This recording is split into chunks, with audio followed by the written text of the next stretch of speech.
It's raining tacos from out of the sky. Tacos, no need to ask why. Just open your mouth and close your eyes. It's raining tacos. It's raining tacos out in the street. Tacos, all you can eat. Lettuce and shells, cheese and meat. It's raining tacos. Yum, yum, yum, yum, yummity yum. It's like a dream. Yum, yum, yum, yum, yummity yum. Bring your sour cream.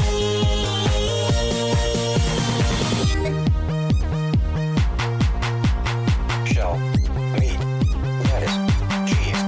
Shell, meat, lettuce, cheese. Shell, meat, cheese, cheese, cheese, cheese. It's raining tacos. Raining tacos. Raining tacos. It's raining tacos. It's raining tacos. Raining tacos. Raining tacos. Cheese. It's raining tacos.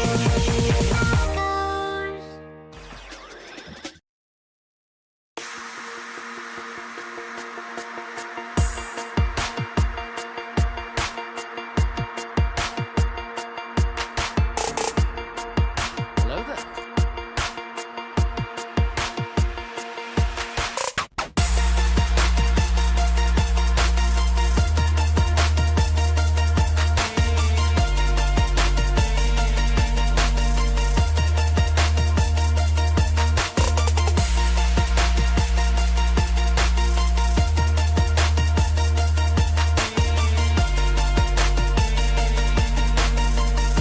I forgot to get water. I'm gonna have to switch out.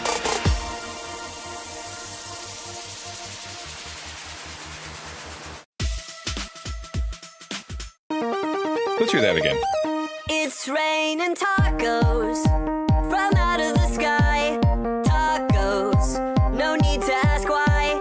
Just open your mouth and close your eyes. It's raining tacos. It's raining tacos out in the street. Tacos, all you can eat. Lettuce and shells, cheese and meat. It's raining tacos. Yum, yum, yum, yum, yummity yum. It's like a dream. Yum, yum, yum, yum, yummity yum. Bring your sour cream.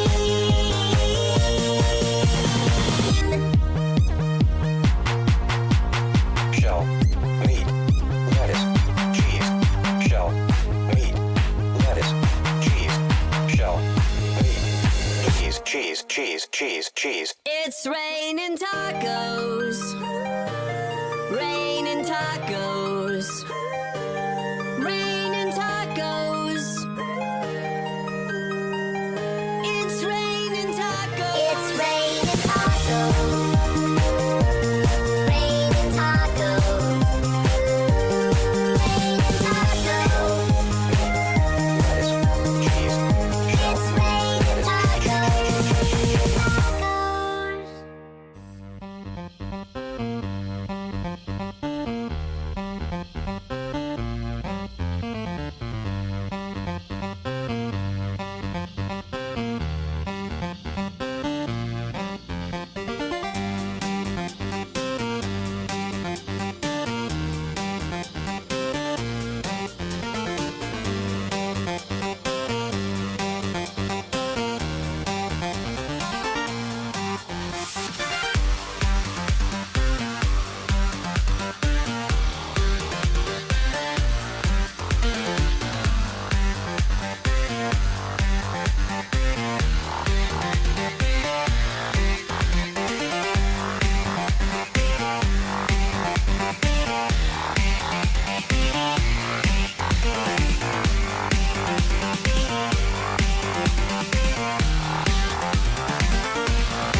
What's up, dudes? Welcome to the stream. Hashtag Free Pastor Houston. Good to see you. Hope you're well. Tell me that there's noise coming out of that. Why is there not noise? Oh, thank you for being here, Happy Thorns. Much appreciated. Much appreciated.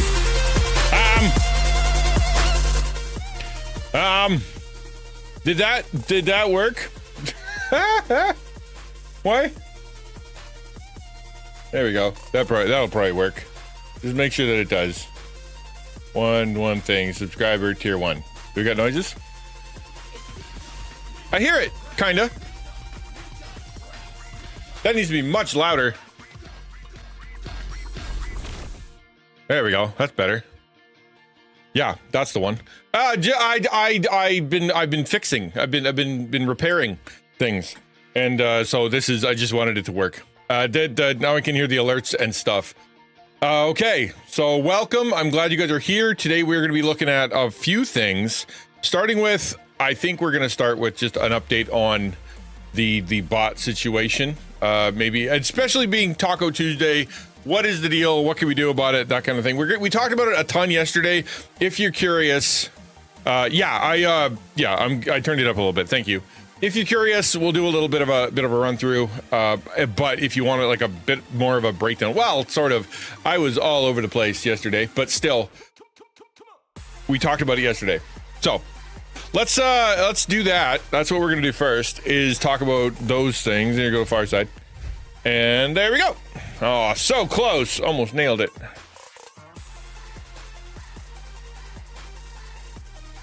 Sup, Supersonic? Good to see you. Hello, Jones. Hi, Samus. Hello, Nurse Nerd. Good to see you. Yes, don't forget to hit the hello there button. That's important. Been busy with life? I'm all right, man. I'm all right. Been busy. I've been doing something a little different with my busy, and that is doing things and trying to only do the one thing, and to do it in such a way that it's not terrible, you know, that it actually is a good thing. That's what I've been trying to do. Is like, for example, I got about 100 different things. Everything from I need to fix my cable management to I need to write articles to I need to edit videos to everything. And because I'm doing overlays right now, because I really need to finish some overlay stuff, I'm going to that's what I'm doing. That's the only thing I'm doing, is doing the overlays to make them look cool. And it's almost like a discipline for me. You know what I mean? It's almost like a discipline where I have to only do the one thing and try to enjoy the one thing, you know? That's what I'm doing. Why the pinned message? I'm not understanding why redeem required, but I'm here last time to hear most of the Twitch bot thing. Well, I'll show you why. This is what's going on right here. I'm going to, yeah. So yesterday, probably. There's no guarantee, man. You could be very sophisticated, DJ. I don't know. Trust no one. Okay. This is the kind of, it's a good little summary. You know what I mean? Well, a good little summary. Some of it is a little fishy. Some of it seems a little like leak, like not totally sure. But I think it's a good quick overview of what happened. Essentially, yesterday, what we found out is that Pastor Houston was banned for no good reason. Right in the middle of a Bible reading, all of a sudden, poof, he's gone. His stream is gone. His account is gone. He couldn't even log in anymore. That's how banned he got. And it was because, he said, he sent a tweet out later, and he said it was because he was view botting, which I won't get into again. It's insane. He definitely didn't. So I went and did some looking around, and I got, Grok to like dig deep into whatever's going on the internet. Couldn't find much else. It's not like it's it's not widespread. Apparently, the thing with Pastor Houston he's not the only one who had it happen. Hello, Raja. But it's not like a million people are getting banned all the time. He got caught. And because we care about him and because we know about him, we are affected by it. And so we're all, stirred up. I was just talking to, if you go to my X, I was talking a little bit to Dylan, who, about like something we could do. right? Just kind of, he's like, well, I wonder what we can do. I'm like, yeah, we could leave Twitch. We could like boycott or whatever. But what if we start with just a campaign? And so I created an image. It is AI. I already flagged that as I know that I'm not, that's not what we're going to use. But if we can get an artist to draw something and then we can share it around, that way it can be, false positive. There you go. Yeah. We can share that around. Maybe we can get a little bit eyeballs on it. A lot of people are sharing. Hopefully Clancy and the team will take a look at it. But the key points are of what happened for if you're a content creator. This is what matters. Lurkers are being flagged as bots. And that's why that's why I'm asking you, if you are lurking, do a thing, anything, put anything, say hi. And then I made a channel reward that basically just does this. Hello there. And then that way you've engaged, right? Because a bot could say hello. A bot probably can't. I don't know if it can or not, but a bot probably can't do a channel reward. So if you want to be flagged as not a bot, and if they're going to be making boo-boos, and I know this actually goes against Twitch culture, because one of the things about Twitch culture is that you don't call out the lurkers. You don't say, hey, lurkers, do things. How dare you, But in this case, just kind of asking folks to stick a thing in the thing. If you're going to be a chatter, like if you're going to continue, chat along, then yeah, it's fine. You'll be fine, because obviously conversation and whatnot is gonna get you not seen as a bot. But if you're gonna lurk, maybe hit a thing. Okay, so that's one. Legitimate lurkers were getting in trouble. Gift sub system. This is an interesting one, in that the current Twitch sub distribution code designed to prioritize gifting to bots and non-community viewers, which I don't understand. That sounds very, very random. Why it would ever do that? It doesn't make any sense. So I don't take the credence on that one, because usually in my experience, what it does, it just goes down the list of who watches the most or who's on the most. And then it's like, who of the watch people is already a sub, so it would get rid of those. Who is, and then it goes and it grabs some folks. And then like in the bottom, I don't know, 1,000 or whatever, it kind of grabs folks at random. It doesn't seem to have rhyme or reason for who it actually grabs, but it does. I don't think I've never seen it do a bot ever. So that being said, I'm very, very blessed to not have to deal with a lot of bot stuff. Well, it prioritizes people who are following and people who have been in chat. That's my guess. I don't know if that's true, but based on the people that I've seen get the gifts, it's usually people I recognize the name of, or at least like distantly. Like if I do a subathon or whatever, then all of a sudden we're kind of deep in the list. People that I kind of think I remember hearing about, but don't show up to stream. But it is people who are on the, or at least in the follower list, not necessarily bots. I don't know. Doesn't make any sense for why they would prioritize bots. 0 sense actually. AI misclassification. Twitch AI now assumes viewers with no input, chat clicks, redemptions are bots. Bots are faking interaction. Heat maps, clicks on stream elements. So that's interesting. I was just on Etsy yesterday. Just yesterday. I'll show you something. I'm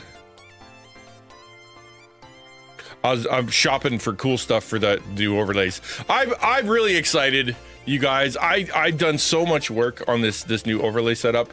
It's like when I finally load up these overlays that I'm actually using, I kind of hate them. I'm like, ew, why these are so gross. What kind of idiot moron dum-dum actually made these? That's ew. And then, so that, because that's how it rolls, I'm gonna just give myself just a smidgen. There we go. I still gotta fix that because it's a problem.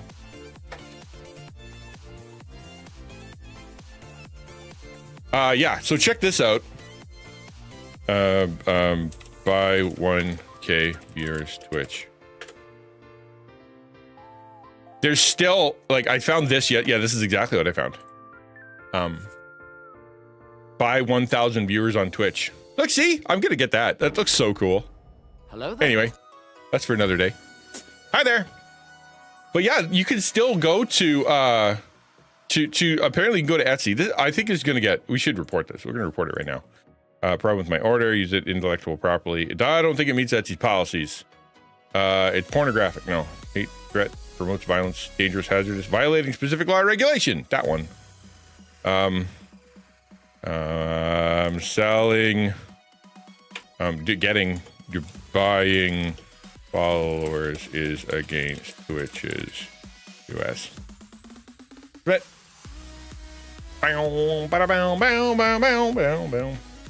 so this is bad, but you can still do it. Apparently they're still, I don't know, his phone number's on here. This is definitely a scam. Why would you? I've never seen a phone number put on the front of an Etsy thing. Crazy, man. Anyway, so that's bad. Yeah, I'm gonna get that. I really like that. I got a few things I'm getting, man. I'm really excited. I was hearting things. I was up till 2 o'clock in the morning hearting things on Etsy. You want to see the stuff I hearted? I think it's gonna be cool. A burner number? Yeah, it could be. So what did I heart? This raid thing. This is a claw plushie basket. So when you guys do exclamation point whatever, you do a channel reward, it'll give you one of 50 like plushies from a claw machine. This is the same thing. I haven't decided if it's gonna be plushies or kawaii food, but that sounds absolutely adorable. I'm looking forward to it. Couldn't the bot problem be solved with CAPTCHA or something on the viewer's end? Well, once you're a follower, they're not gonna make you, like, if you had to CAPTCHA every single time you logged in, that would severely impact people doing that. Plus, you know, there are a lot of folks who just kind of show up, and it would really Twitch is built on the back of lurkers.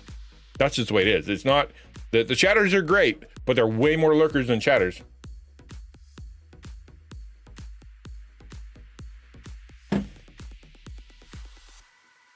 Finish my cosplay for Reach? Yeah, heck yeah. What are you gonna be doing? Duster jacket? Oh, sick, man.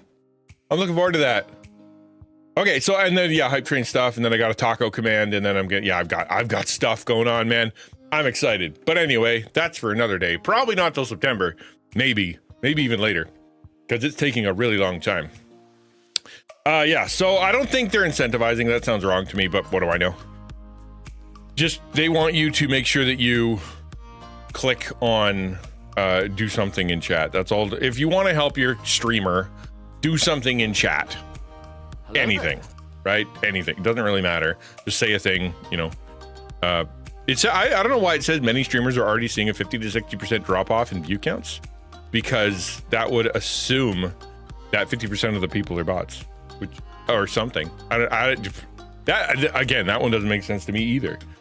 So I regardless to said, there's an issue. The AI is not doing a great job, and it definitely false positive Deuced in. And so because we don't want to do that, I don't want that to happen to me. I don't want that to happen to anybody. So I'm passing along to the peoples. If you're a creator or if you're a viewer, just do something. Say hello, and then that's it. That's all you need to do. Aragorn. Nice. Placing the costume piece. Oh, that's sick, man. I'm looking forward to that. You guys are gonna be awesome. I don't cosplay because I don't look like anybody. Yeah, dead internet theory's alive and well. True enough. Yeah, bots talking about, especially if they're botting like what's her name? The AI Twitch streamer, you know? Chain Weapon. Deuce got banned for view botting, which he definitely didn't do. And it was so banned they deleted his account and he can't even appeal using his account. So we're trying to get onto X and, you know, ring some bells to get him reinstated. And I'm just bringing up a reminder to people who are viewers, who are our chatters, you know, do this. It was really easy to set up my little thing that's just is, you know, it just does this. It's 1 bit. Everybody who comes in gets 200 bits, regardless of who you are. So you can do something. I don't know. It's just a thunk. I saw it here. I think it's kind of cool. And even if it's nothing, if once this blows over, we can turn it off. But regardless, it's going to be something that might live for a couple weeks, depending on how they do this. Takes a little while, I would imagine. All right, so let's spread this out so I can get this all put together. Any questions about that before I jump into anything else? Single line ribbon. No, okay. I don't want that on there.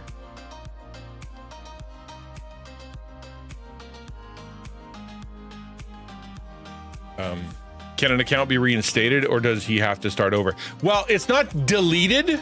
It can be probably. It can be replaced. It can be reviewed, as in like someone can go in there and see if it's okay to let him back on. And I've seen other people have that happen to them. and they end up with all their stuff back. So it's not like it's the end of the world if they find him, if they listen, if you know. Might be a bot, but he's not saying. Yeah, see, dangerous, man. Danger. Who knows? So we'll see. We'll see. Who knows? Again, if you aren't counted as a viewer, if you lurk, but you should be, in my opinion. You are counted as a viewer. You are counted as a viewer. But that's the problem. They're view botters.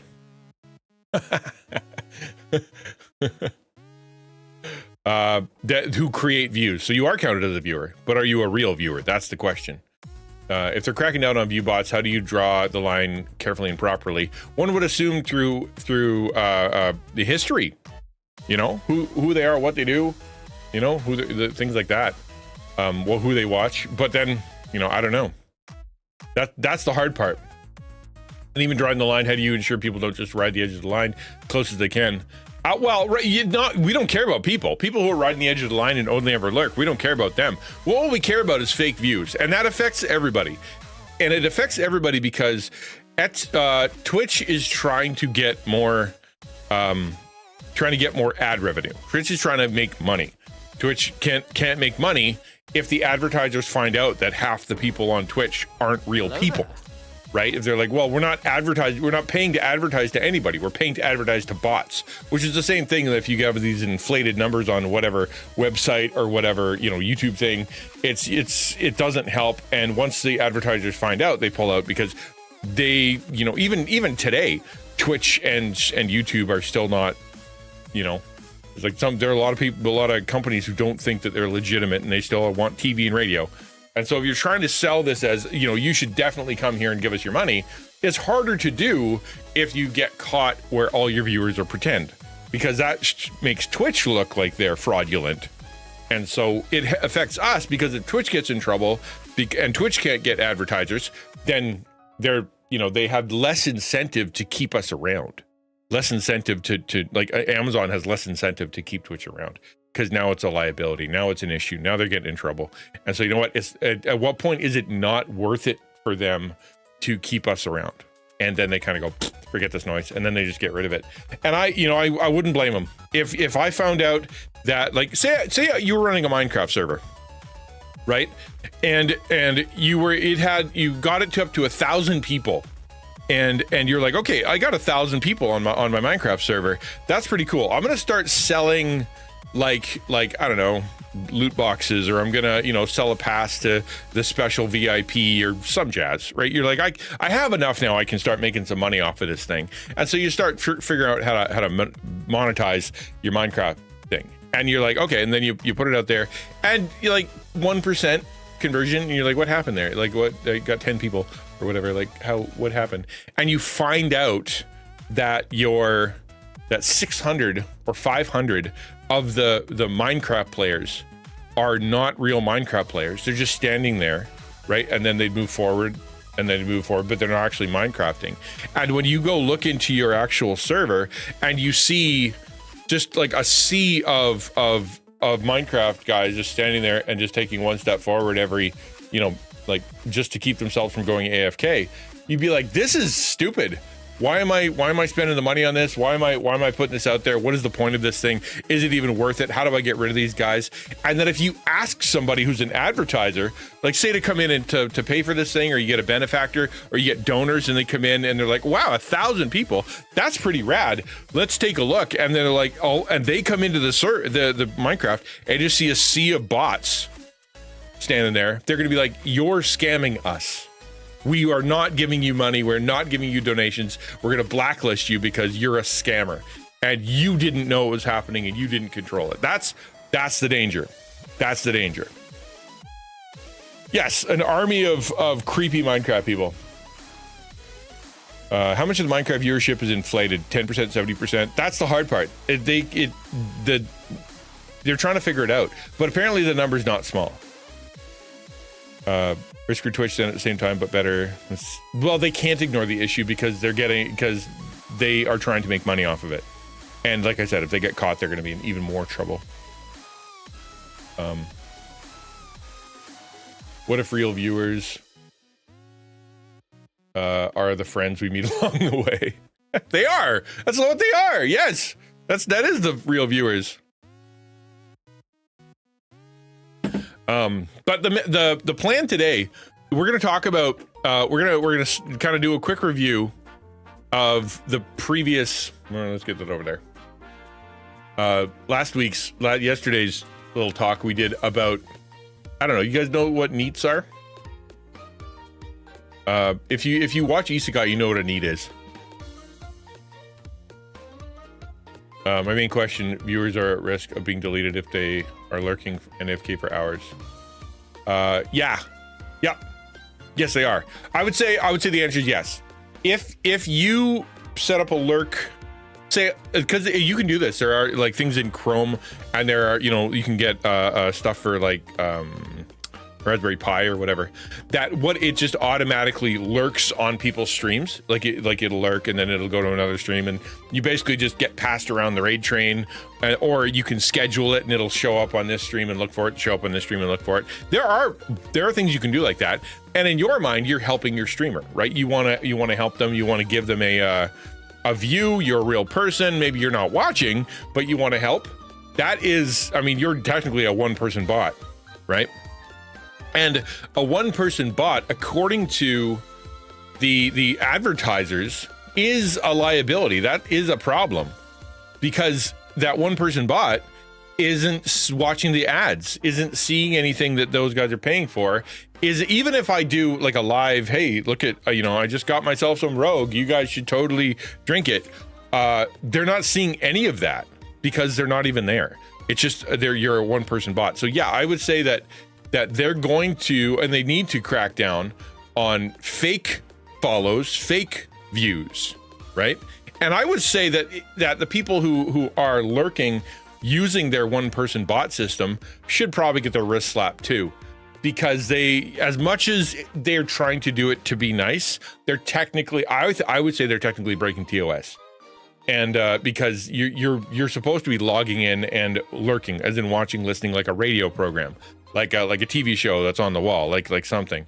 And yeah, there is, the whole, they will let you put it on and then mute or whatever. Like, yeah, so that's a part of it. It's kind of part of the culture.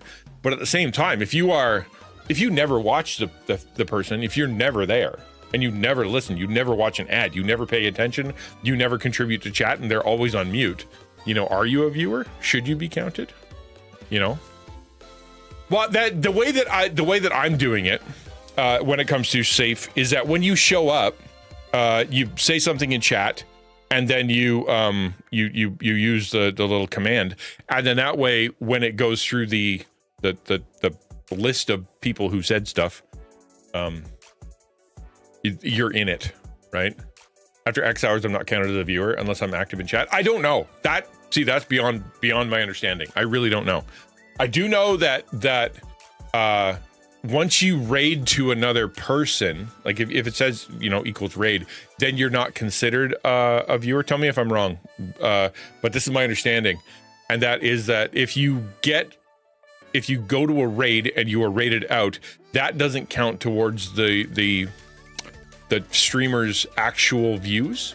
Like if 1,000 people raid into a view of 25 people, it doesn't actually raise their average, right? I don't know. I don't remember. If they changed that, then I'm wrong. But if they did change it, did they change it? Okay, because where that was going was they could track that then. If they can track who raided over, and they know who came in, and they could say that wasn't a real viewer, then obviously they know a lot more about what's going on behind the scenes when it comes to your activity and what you're doing than you think they do, right? And so they have some kind of qualifier for what makes a real viewer. And I would imagine that would be, the web page would be open, the volume would be on, that's why you can mute the tab, because if the volume's on, they can't tell because the tab is muted within Chrome. And if that's the case, and maybe they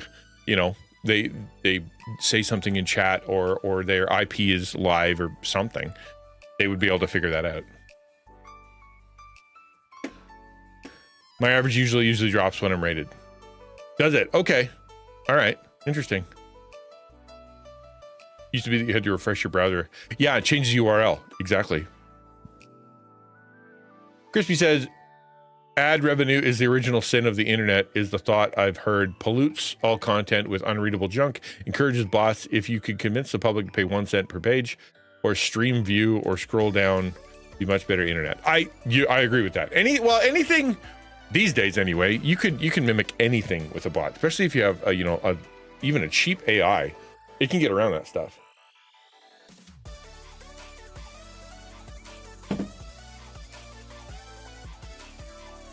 I'm thinking the biggest dilemma for introverts with new policy, everyone in Twitch should have a redeem. Like, if you're an introvert, click here and I won't interact. Yeah. You know what? That's a really good point. And the hello there. I don't know. Yes, I kind of agree that there's introverts and then there's, absolute paranoid avoiders. Like if you say hello, if you use my hello there and I'm like, hi, and if you're like, oh, that's too much, then maybe you should probably get some pretty serious counseling because that's pretty, what I mean? I get it that you don't call out the lurkers, but at the same time, I agree that you shouldn't be trying to drag them into a conversation that they don't want to be in, but you should be allowed to say hello. I usually just leave Twitch on overnight or while at work if I can. Like Thursdays, I work before the raids, so 5 hours later, I'm totally, a totally different stream. Yep, but I've been lurking AFK during the time. Say get distracted, go to bed. That's maybe 16 hours. I would wonder if you'd get flagged. 16 hours of not doing anything. I wouldn't be surprised if you get booted. Actually, you know what? One of the ways they could fix this is to have the Are You Watching countdown on Netflix, right? If they did say after 4 hours or 6 hours, they did a Netflix Are You Still Watching? It kind of came up and it went beep beep beep beep, and it would what is over top. And if you didn't click it, it would log you out. Right, or it would shut it down or raid you to the off page or something. At least that way that person would be they'd be forced to at least say hello every 6 hours. But I don't know. Punishing lurkers, maybe that kind of goes against Twitch culture. It seems like what lurk commands and emote should be, but I can't tell you how often I've used those, and then people chatted to me, so I was stuck chatting in the stream when I should be working. Yes, well, that's it. You raid in. I mean, you raid in somewhere, then all of a sudden the conversation is had. But I agree that there should be something to be said about, you shouldn't have to say hello. It should. I agree. But then at the same time, if you, from Twitch's perspective, you are not valuable, except as a number to say, 1 million people a day watch Twitch. And if you ask the question, how many people engage in that? And they're like 400, right? Then all of a sudden that million doesn't look so good. So I don't know I don't know what to do. I really don't. But my thing is just click the button and hope for the best. I'm sure they'll get it ironed out. I have great faith that, but what about the economy? Yeah, exactly. Kinda, yeah. But at the same time, they're a business. Anybody who thinks they're not a business is fooling themselves. They are primarily, first and foremost, a money-making entity. They are not a mission. They are not a non-profit. They are not here to bless the world with wonderful things. They're not even here to support creators. They're here to make money. That is it. And when they stop making money, or it starts costing money, more than it's already costing, I guess, and they don't see any future where it would make money, they're going to stop. Because it doesn't make sense. They're not here to make us all feel good. They're here to get some money. Right. A Twitch that's a nonprofit. So it's funny because there's a site called Odyssey. Have you ever seen Odyssey? It's like kind of like conservative underground YouTube. And they're supposed to be that, right? They don't have an advertising platform. I think they use like crypto or something for their income. It's whatever. It's a totally different weird thing. Hello, Wolf. And in that weird thing, they're trying to become YouTube. I remember I contacted them. I'm like, hey, if I wanted to stream on your platform, because maybe support some off to the side thing, what could I do? And they said, you can't. Too bad. I'm like, all right, well, good luck. You know.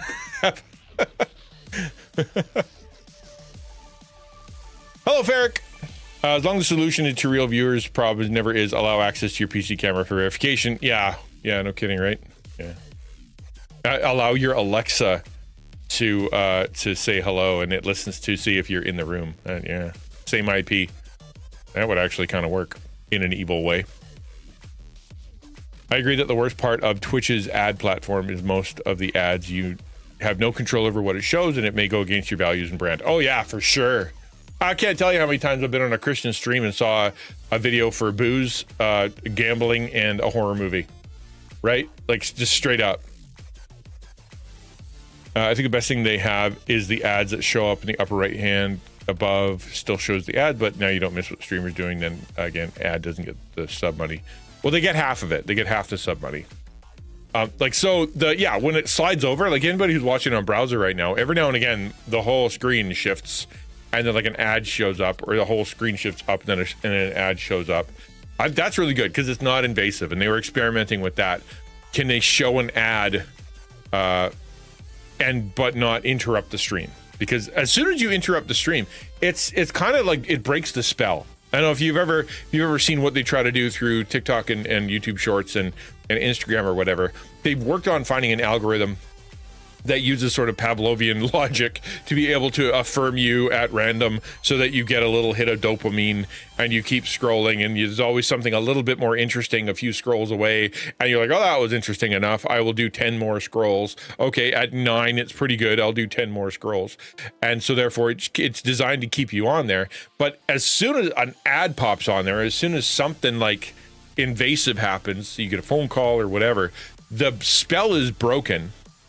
Right, and all of a sudden you're like, oh wow, what time is it? What should I go to bed now? What am I doing? I thought I was just going to do that for half an hour. Spell's broken, and all of a sudden you put down the thing. In the same way, if you're engaged in chat and you're listening to me, or you listen to your favorite streamer or whatever, and all of a sudden, 15 seconds of totally not whatever it is, or at the very beginning you log in. The spell is broken, and you're like, well, okay, well, I wonder, was that interesting? Was I even paying attention? I don't know. Let me go try something else. And maybe you leave and go to YouTube. Maybe you pick up your phone. Maybe you get back to work. Maybe you do something else. And so it works against Twitch if they interrupt that. If they interrupt the flow. If we even have a flow. Do we have a flow? I try to have a flow. Bit different, but I was playing Spotify playlist at a Christian youth center and a condom ad played.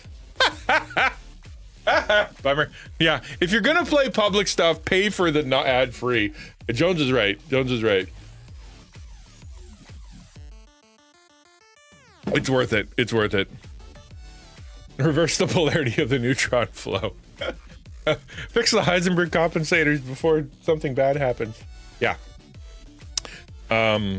All right. Well, I'm going to give you guys the last chance to say a thing, and then we're going to jump into the promised talk today, which is a talk on how Christian content creators can help folks who are struggling with what's called avoidant personality disorder. We talked a lot about it yesterday, sort of from a personal perspective, people who struggle with this, and then people who we're going to talk about it from we as content creators. How can we help them? But before we do that, AMA, does anybody have anything they want to say or ask or talk about? Otherwise, I'll jump into it. I hear more condiments from Spotify. Yeah, makes you wonder. Although some of those places, like YouTube, Spotify, and etc., they have advertisements that are nowhere else. Like, you ever wonder why you never see an ad for the thing that's on YouTube, like being like promoted anywhere else? It's because there's a certain, there's just a certain thing about that brand that appeals to those kind of folks, that kind of, it's not going to go on TV. It's not going on the radio. It's HIMS. What's that? Hey, Blue Bell. Good to see you. Welcome to the stream. What's HIMS? AMA, did I have a good morning? I kind of did. I woke up a little later, so that felt pretty good. And then I got up and I had a plan, which is good because I didn't, sometimes I don't have a plan. I got my new Rogue in the mail, so that was good. And yeah. Oh, and I got this. We're doing this on Thursday. I'm super excited. It's the next phase of development in our Japanese street Lego. It's very adorable. It's very adorable. And I'm looking forward to building it. Yeah, we're gonna do that on Thursday, Lord willing. There's something, okay. There's something I'd like to get off my chest, but it's more on the complaining side. Oh, by all means. No, do it before if you got it on your chest and it would help your life to get it off, by all means, do it. How many times do you see a Chinese food ad? I don't. Honestly, I don't see Chinese food. Yeah. Yeah. There's certain companies that don't even advertise anymore. Like Coke still advertises. I don't know why, but they do. Right? We all know Coke exists. When was the last time you saw an ad for chocolate milk?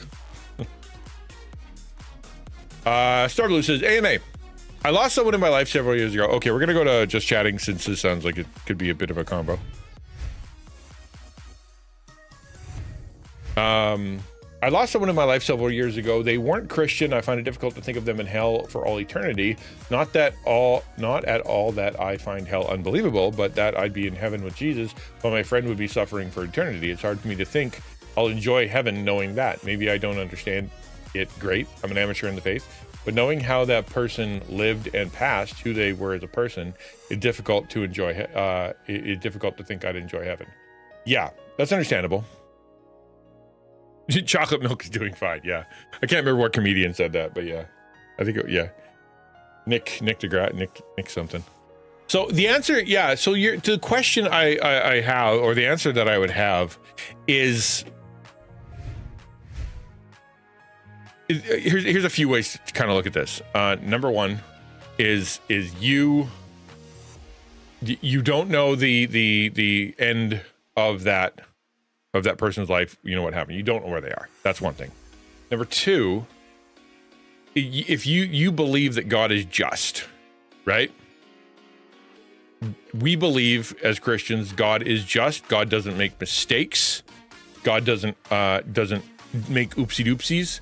God doesn't have people that are in heaven that are not supposed to be, or people in hell that are not supposed to be. God knows every single thing, and he's the perfect judge. So if we believe that about his character and about who he is, then his decisions we will agree with, right?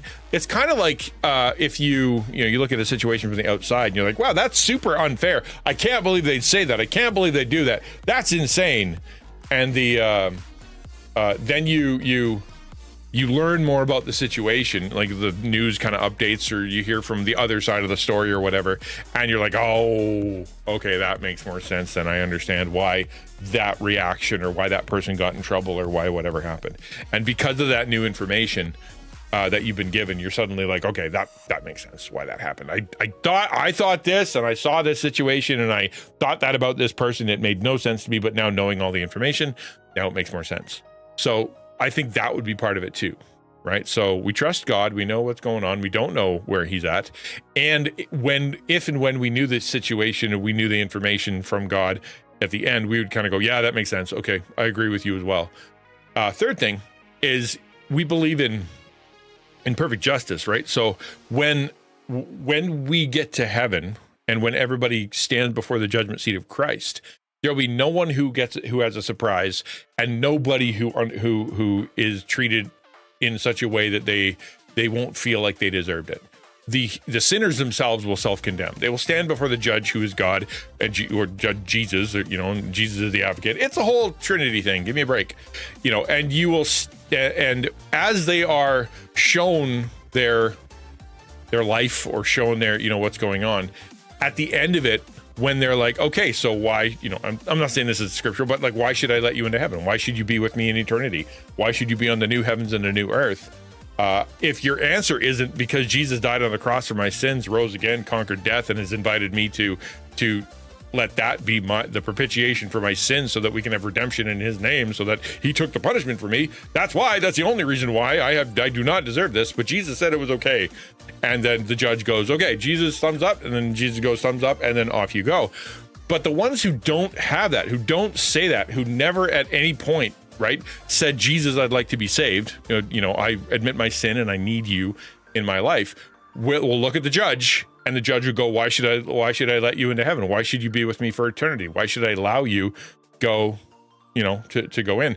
They will say, I shouldn't, right? I have no reason, because they've just seen a deluge of all the sins that they've done, all the effects that it's had on other people compared to a perfect holy God, right? It's almost like you took a white sheet of paper, perfectly white, and then you looked at the sheet of paper and you're like, that's pretty white. I'm pretty good. I'm good. And then you're like, when I go to heaven, it'll be fine. I'm pretty good. And you look at and you kind of compare your little white sheet of paper to like Hitler, and you compare it to like evil people and Vladimir Putin and the murderer down the road and people who steal from babies, and you're like, all right, you know what? I'm actually a really white sheet of paper compared to those guys, so I'll be fine. Then you get to heaven, and God shows you an actual white sheet of paper, the one that is as white as Jesus, and you put yours next to it, and suddenly you look gross. You look really dark. There's something wrong there, and you realize immediately that you don't measure up, right? You don't measure up. So you in heaven, when you get there, you will agree with all of that. You will be able to see that. Plus, you trust that God's judgment is good and that He is perfectly loving, that He is perfectly gracious. He gives all opportunity for people to be saved. He wants people to be saved. And there are folks who will not let that happen. And so when you get there, you're not going to be like, oh, I can't enjoy this place, because you will be with the one you love the most. You will be with Jesus. You will be able to be in His presence. You'll be surrounded by brothers and sisters in Christ who love you and who have been walking with Him for a long time, and who you've been able to, and you'll be in an environment that is free from sin, free from temptation, free from all sadness, free from tears, free from everything bad, right? And so therefore there isn't a time. To use an illustration, right? Say someone who died in your life and you feel really, really sad. After a week, you still feel pretty bad. After a year, you don't feel as bad. After 10 years, you still have a sort of I miss them or whatever. But you're not as crippled as you were the next day after they died or whatever. Why? Because you have learned to cope, because you've been loved, because you've gone through a grieving process, because people have been next to you, because you found different ways to find joy, because you processed it, right? And so in a much more gigantic way, when you get to heaven, you will have perfectly processed that feeling you have now, right? And so therefore you won't have a bunch of baggage. Does that make sense? I hope that makes sense. Jones, I saw what you said. Give me a second.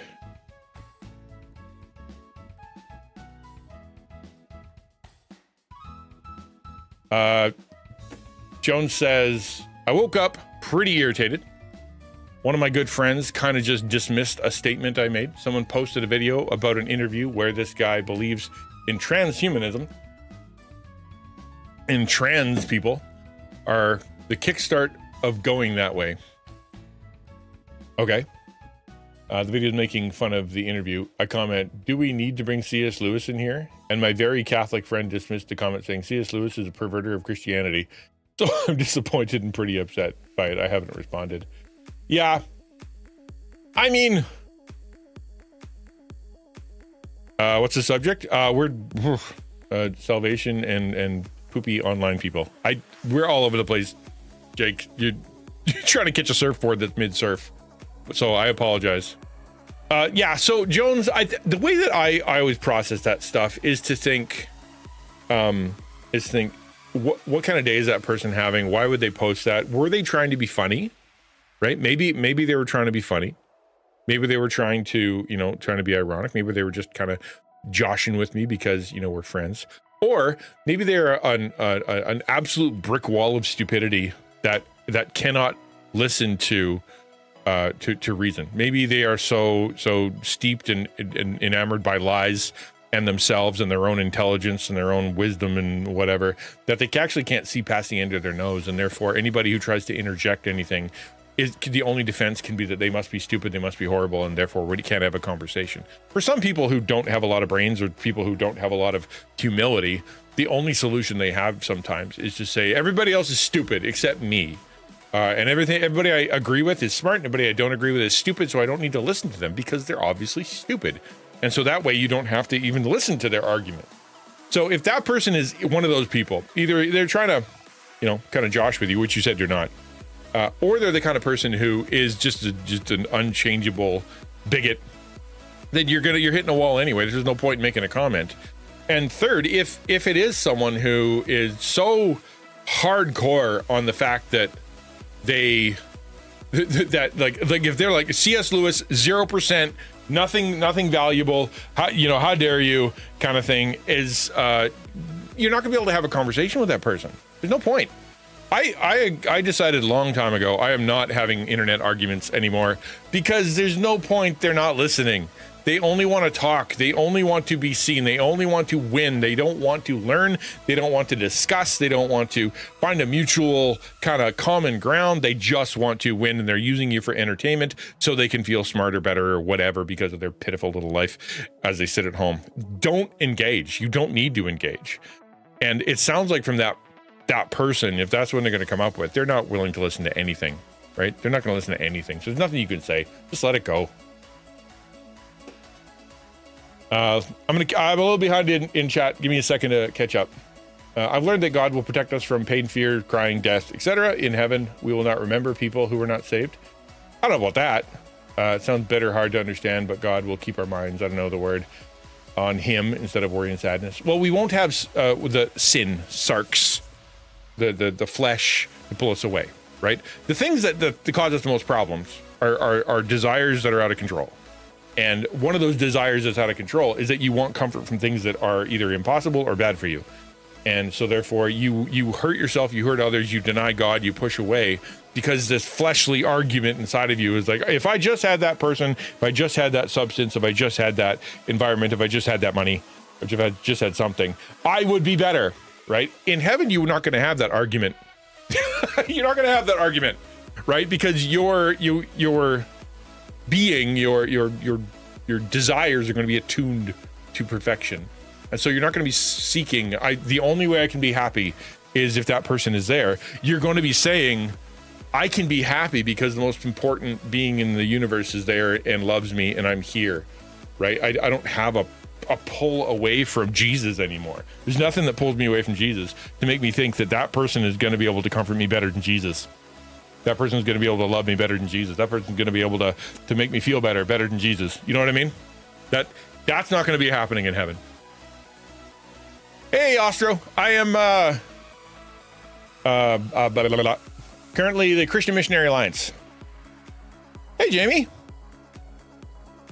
I appreciate you being here. Thanks so much. Yes. Yeah. Hopefully that made sense, Supersonic. For the contest, this is a server with mixed beliefs, mostly atheists. And that's fine, because if people are on there and they're arguing, then you know what? I wouldn't be on one of those. In fact, I don't go into the controversial section on the Taco Discord. I don't even go in there. Why? Because I don't want to do that on the internet. There are some people who they have to. You wanna go and have your little, peeing contest about who's the smartest person and who can quote the most Sistine Father, whatever. I don't care. I'm not gonna be part of that. But you guys go have fun. Be nice to each other. Don't be a jerk, and you can fight in that little arena. There's your little arena to fight in. You bring it out in the rest of the Discord. I'm gonna smack your wrist, but go ahead, because some people, that's how they engage in the internet, and they can't help it. Even Christians. Star Blue says, I understand what you mean. Thank you for replying. I still think I'd be depressed thinking about the individual, even if they committed lots of sins. They did commit lots of sins, and so have you. Thought of them suffering for eternity is tough to contemplate. It's tough to contemplate if it's not fair. If it's unfair and they didn't deserve it, then it makes no sense. Then it hurts your being, and it hurts your understanding. And it should hurt you in this world, right? So you should grieve in this world that you have somebody that you love that potentially is in hell. It should bother you. It should motivate you to share the gospel with more people, to be more, more salt and light in the world, so less people do that. So it should motivate you to make sure that the people that you do love and that you want to talk to and that you do want to see in heaven, that you would have those conversations. Those things should happen, right? That should happen in your life, and it should motivate you. But yeah, you should feel sad. Jesus did. Like when Jesus wept at, Lazarus's tomb, it wasn't, he wept for lots of reasons. Like he was sad his friend died, but he was also sad about the situation and sad about the sinners in front of him and the misunderstandings that they had, and that he was pulling this person from eternity into back into this yucky world. There's lots of reasons he was sad about the situation, even though he knew the end result and he knew the perfection of it, and he ultimately knew was the difference between life and death. He still grieved, and that was something that we can do too. It shouldn't paralyze us, but it should motivate us. Supersonic says, should Twitch look over people who have paid for things on their platform? I mean, I bought subs and have turbo, so I wouldn't have to prove enough that I'm a real person. I know all I can, but that's at least one filter. Yeah, if you bought something, yeah, chances are you're fine. Because the bots are trying to steal money, not give money. Yeah, almost certainly. Jones says he recently started taking Catholicism seriously again. This was his first. Glad for him, but I think he's turning into a Catholic bully. Yeah, cage stage. It happens to all of us. But and that, I think that there is a healthy point to that where you're so hardcore in learning about the faith that you get really excited, and you want to do it right and you want to get it right. Your motives can be off, because some people are like, I want to be Jesus for people. I want to beat them up with my theology. I want to show off to them. I want them to, I need to prove to God that I really am a Christian, or that I really believe this stuff. And the way I do that is by being offensive to people and making fun of them. There's lots of, people can get wackadoo, but there is, I think a lot of people go through that once you start getting a dip into theology and you start seeing how whacked out people are. It part of it. Hopefully you learn how to temper it, and hopefully he comes around to find Jesus in a better way. Jake fake cake snake cake. Jake fake snake cake. I did it. What's interesting, I found that some people who are very arrogant are subconsciously knee-jerk reacting against overbearing attitudes or genuine persecution. I don't know if this has anything to do with that, though. Occasionally, I just think to myself, maybe someone is having a bad time. That's exactly the right start for someone who is mature. The start of your feeling should be, maybe that person's having a bad day. Maybe they're not doing that great. Maybe there's a way that we can help this person. Maybe we can, just cut them some slack. Maybe they didn't have their coffee today. Maybe their dog died. Maybe someone stepped on their foot right before they posted this thing. I don't know. We're gonna give them grace. Also, maybe if they are in, sort of cage stage, they are, just kind of recognizing that this person is wrestling right now, and there's a lot of energy there, and I got caught up in the energy, so I'm going to have some grace, or, and so therefore let it go. If you want to still be that person's friend, drop it, let it go, start a conversation another time in another way. It doesn't have to be the last conversation ever, but you can just not engage at that time, right? In the same way that if someone, we've all had family members that are having a grumpy day. They're like, bah, bah, bah, I'm mean. And they say something stupid. You have a choice. Step into that, yell at them, be, engage in the same level, or go, they're having a bad day. You all right? You all right there? And if you can respond with grace and sensitivity and openness and not engage with the grumpy, you're serving that person. You'll show them love. That's what you do. And in that way, things are okay. And that's another good way to respond. It looked bad in front of the atheists. That's funny, Jones. The cage stage, it refers to back during the Young, Restless, and Reformed movement, when Driscoll was kind of popular, and it was in the early 2000s. There was a phrase that came around with cage stage Calvinism, which was anybody who was kind of getting back into the Reformed thinking, back into sort of Calvinism. There was a phase that they would go through where they would believe that they are the most intelligent, most godly, most biblical person on planet Earth, and everyone else needs to, submit to their thinking, and there's no other opinion other than theirs, because they finally figured out exactly the right answers because they read that book. And that's cage stage, where you literally, you're snarling at a cage, and just don't approach that cage. Just stay far back. Let that person work that out until they've rediscovered grace. It's a phase, kind of the way that grieving is a phase. At some point you're negotiating. At some point you're weeping. At some point you're angry. It's a phase. You get through it. I had to obtain a small, expensive box. Oh, good for you. I hope there's something in the box. Okay, I'm continuing down the chat. I apologize for being so far behind. Had to get a tablet for work. Sick! That's cool. Tablets are fun. Don't download any games yet. Just keep that for work for a bit, okay? So you built the discipline to use it for work. If you download a game first, you're gonna change your opinion of that device. Definitely a topic that's good to address because you and I aren't the only ones. Yeah, it's true. It's worth it. Lucky says, hey, do you have a bot that will put up scripture when it gets referenced in chat, or is that a person? Also good to see you. Yeah, we have what's called streamer bot. So no, it's not. It's not called that. It is called chapter verse. I am signed up for that. If you put a verse in, it will pop up with the verse. Like you put an address in, it'll pop up with a verse. If you put the address in and then the version that you want, ESV, NIV, KJV, it'll do that version. I recommend you do that in whatever your favorite version is, because it chooses the LSNM or something that I don't. It sounds weird to me. So I'm an ESV, NIV guy.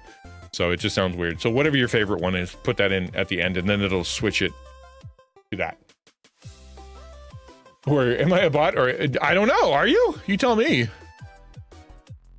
Peeing contest. I intend to pee comfortably, unseen alone. Said the girl. You know, said the girl. I remember when I was in Edmonton and I was doing a small group. We all went out for sushi one night. I was the leader, and I had such a mouthful of spit. I have some pretty substantial salivatory glands, okay? Like they are next level. That is my superpower. I can generate spit like nobody's business. And it was just, I don't know, because of the sushi or something. And I had it, and they were walking through a parking lot. And you know how the yellow lines or whatever for the parking lot. I just unconsciously just put my toes behind the line and went like that. And it just sailed. I mean, like a perfect teardrop spin, into just a onto the ground. And the whole group was like, that was impressive. And suddenly, without any prompting, all the guys are standing on the yellow line, just trying to let her rip. Because guys, okay? The ladies, I think one of them might have participated. I don't remember. But yeah, it's a thing. Apparently people, it's a thing.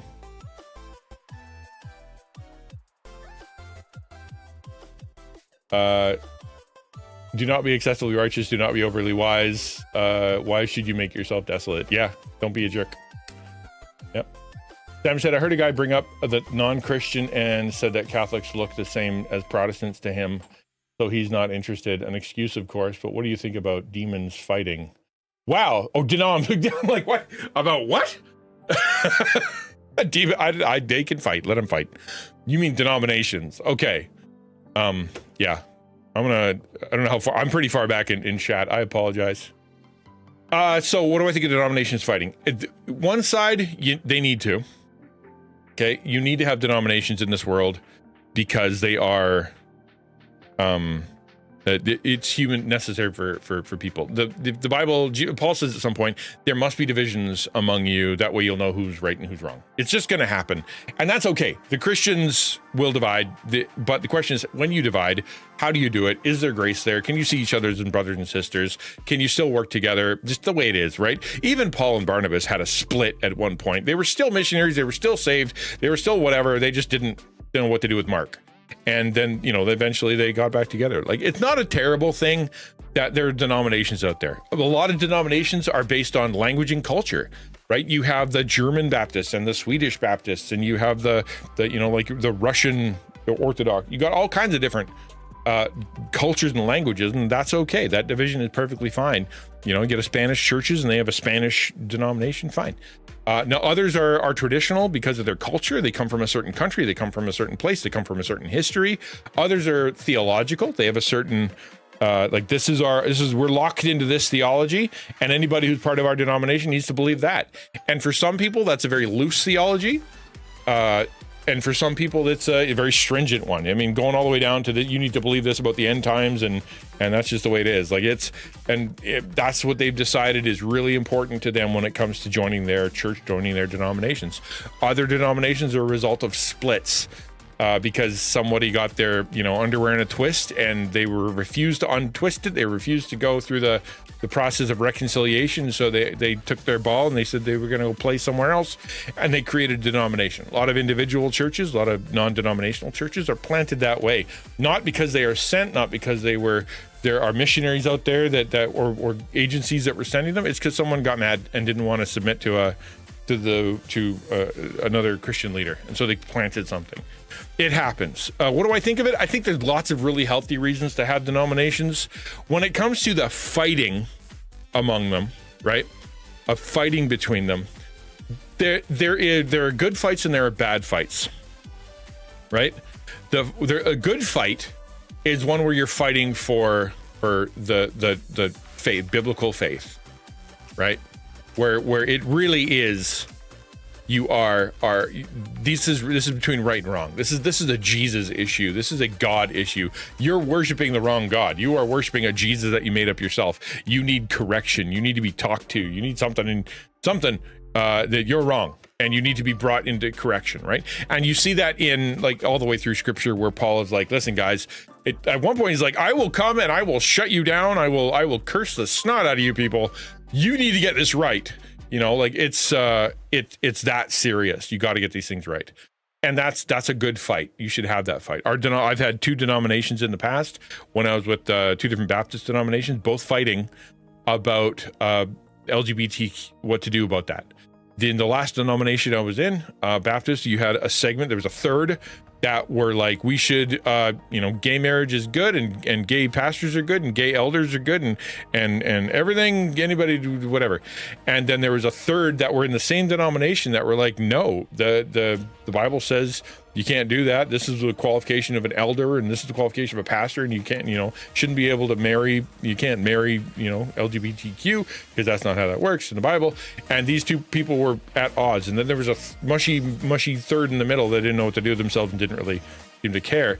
You have to have that argument as a denomination, and you have to have that argument against other denominations, because there is a right answer. There is a place to settle, and you need to do that. Other fights, not as good. Other fights are,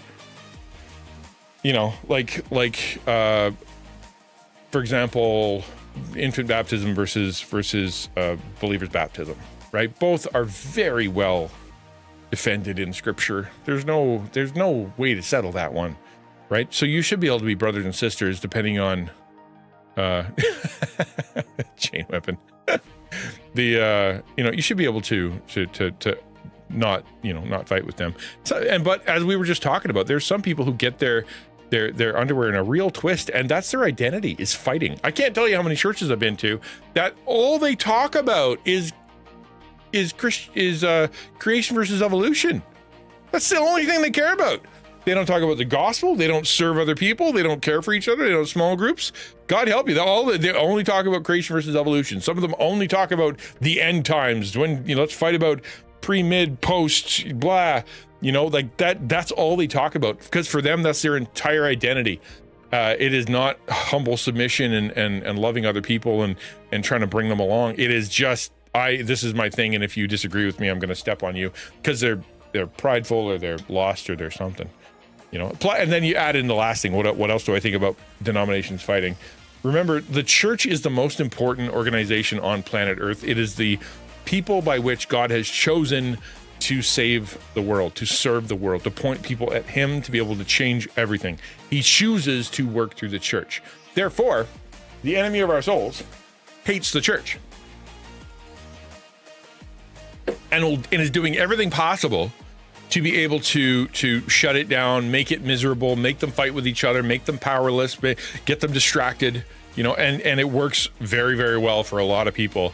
You have a church that starts with, we really need to serve our neighbors, and we really need to feed the homeless. We really need to talk about the gospel and whatever. And then, within a few years, they're fighting about the carpet and fighting about the furnace and fighting about the roof. And they're fighting about, like the what should they do with the children and whatnot? We need to shut them all up. And I pastored those churches, right? And they're no longer on mission. Why? Because Satan won that battle. He managed to distract them so sufficiently that they're fighting with each other so that they're no longer able to share the gospel, love people, be a light in their community. He wins. That is another problem with denominational fighting, is that it is a representation of a point on the side of Team Satan. In sometimes. Okay, scrolling down. Call me Saint Nick because I'm going to punch heretics. Yeah, go look into Saint Nick. He had some interesting stuff going on. Blue Hat says, got a question. What are your take on what's happening in the UK? There are 2 bills in the US that are similar. I know it says that we don't know the time and the date when Christ is coming back, but all this censorship is concerning.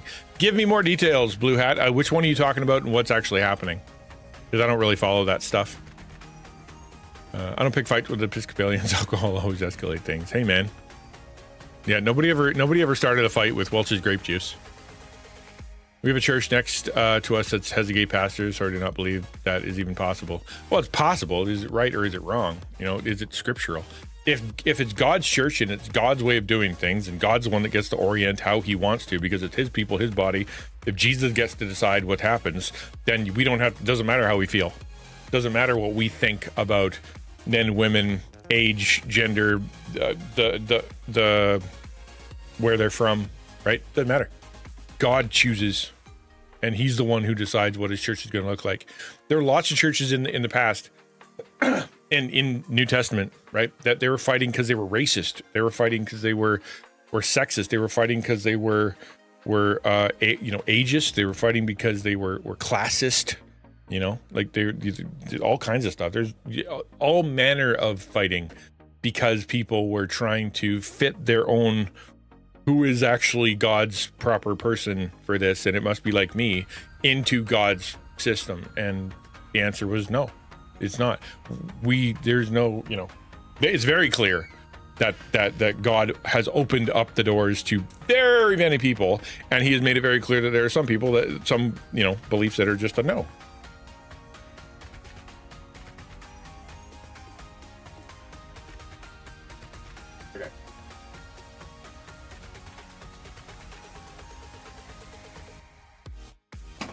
Okay, I will.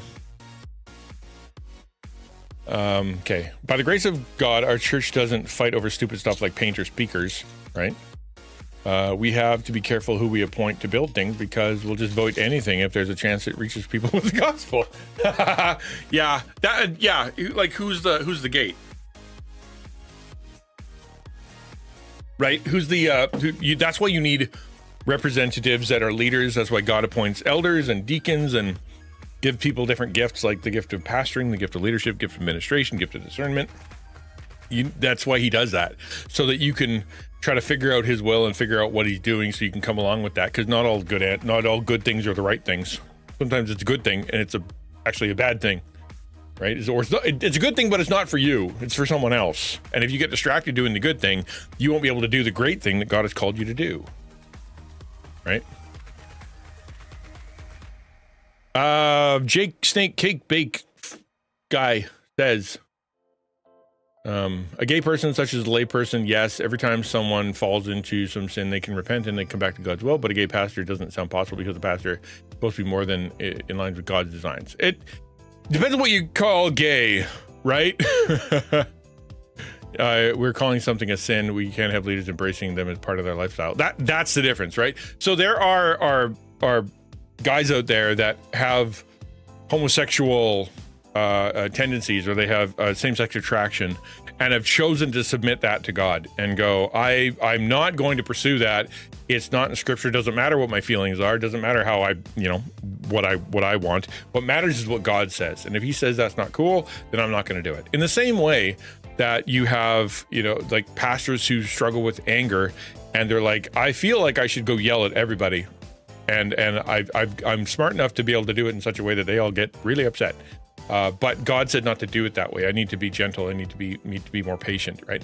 Same way that, like the pastor who's got is struggling with his marriage or something like that, and all of a sudden he feels like he is in love with the secretary or in love with some other person, and God has called that person into their life to rescue him from this horrible marriage. He looks in the scripture and he goes, you know what? That's a no. That's the enemy telling me to go somewhere else. Right? That's a sin. So I'm not going to do that. Even though I feel like it, I'm not going to do it. It's the Bible gets to determine what we do, who we are, what our morality is, and how the church is built.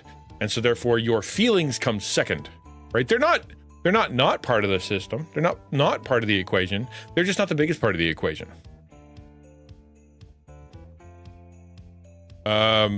Warrior says, I do like one pastor on TikTok, tons of tattoos, but right on everything else he talks about. Yeah, tattoos are okay. Nothing in the Bible says no tattoos. But the thing in the Old Testament, that's worship. Don't worship the demons by putting a tattoo on you to declare yourself to be a demon worshiper. As long as you're not doing that, you're fine. If God is calling you to sin, yeah. Mandatory 18 plus, demanding ID. The even age block the NVIDIA app. No Gen Z see the graphics card. But also in the UK, they want to lock you for something you said online. Oh, I've seen that. UK want US to send anyone they get over the law over, even if they've been in the UK. See, that's insane. You can't do that. You can't arrest people in other countries. That's not allowed. That's why we have borders. The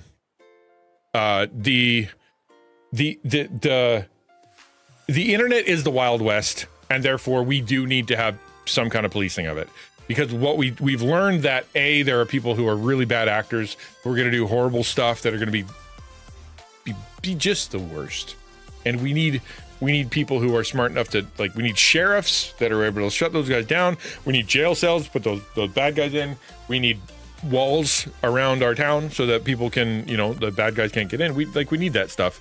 It's just the way it is, and if we just say everybody can do everything they want, the internet would be 4chan within 2 seconds.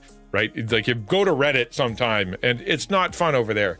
So we do need some walls. However, what the UK traditionally has been doing over the last, I guess not traditionally, but like over the last, I don't know, 60, 50 years, is they're trying to legislate morality in such a way that they can allow sin, but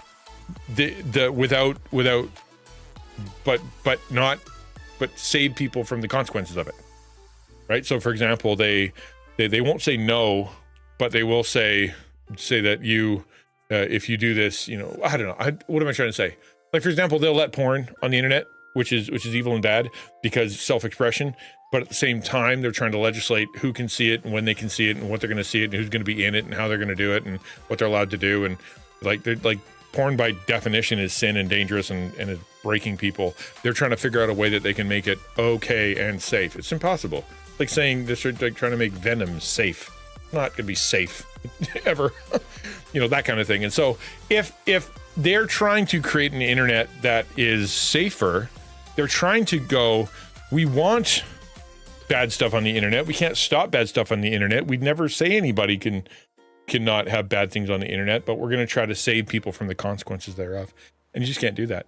In my opinion, what I would like to see on the internet is, I would like to see porn and all the kind of the gambling sites and that kind of stuff as opt-in from the provider. Okay, I think to me that would be a real boon. If what we can do is you had to call up, your internet host provider and go, hey, I would like the porn, please. Sign me up. I'd also like the gambling. I'd also like the adult-oriented chat. I would also like unrestricted access to any sites that have viruses and potentially malware. Can you just turn all that on for me? That would be super awesome. Yeah, you have to call your pastor. You got to call your pastor to get him to call. Yeah, exactly. There you go. That's your step. Right, at least that way you could you could block it out, and people could opt in if they wanted to, and then you wouldn't have to worry about it kind of falling into the hands of kids and stuff because they couldn't do it because it was blocked at the source. Like I'm a Canadian man. I'm a hardcore socialist who believes that the government should be able to do everything for me. I can't even drive my own car. The government needs to tell me how to do it. And so therefore I have a sort of a bent towards allowing the government to have control over some stuff. But at the same time, I also know that there's no way you can make sin safe. It's impossible. No graven image of you a tattoo before being a believer. Nothing you can do like him, but not sure if you're already one. No engraven image. Engraven? It's great. That's an image, dude. You're talking about like a statue. You can't make a statue of God. You're not allowed to do that. The tattoo thing is a demon worship thing. In the same way, some of these people who are like, Christians can't get ear piercings. Says who? When the Old Testament says you're not supposed to pierce your ear.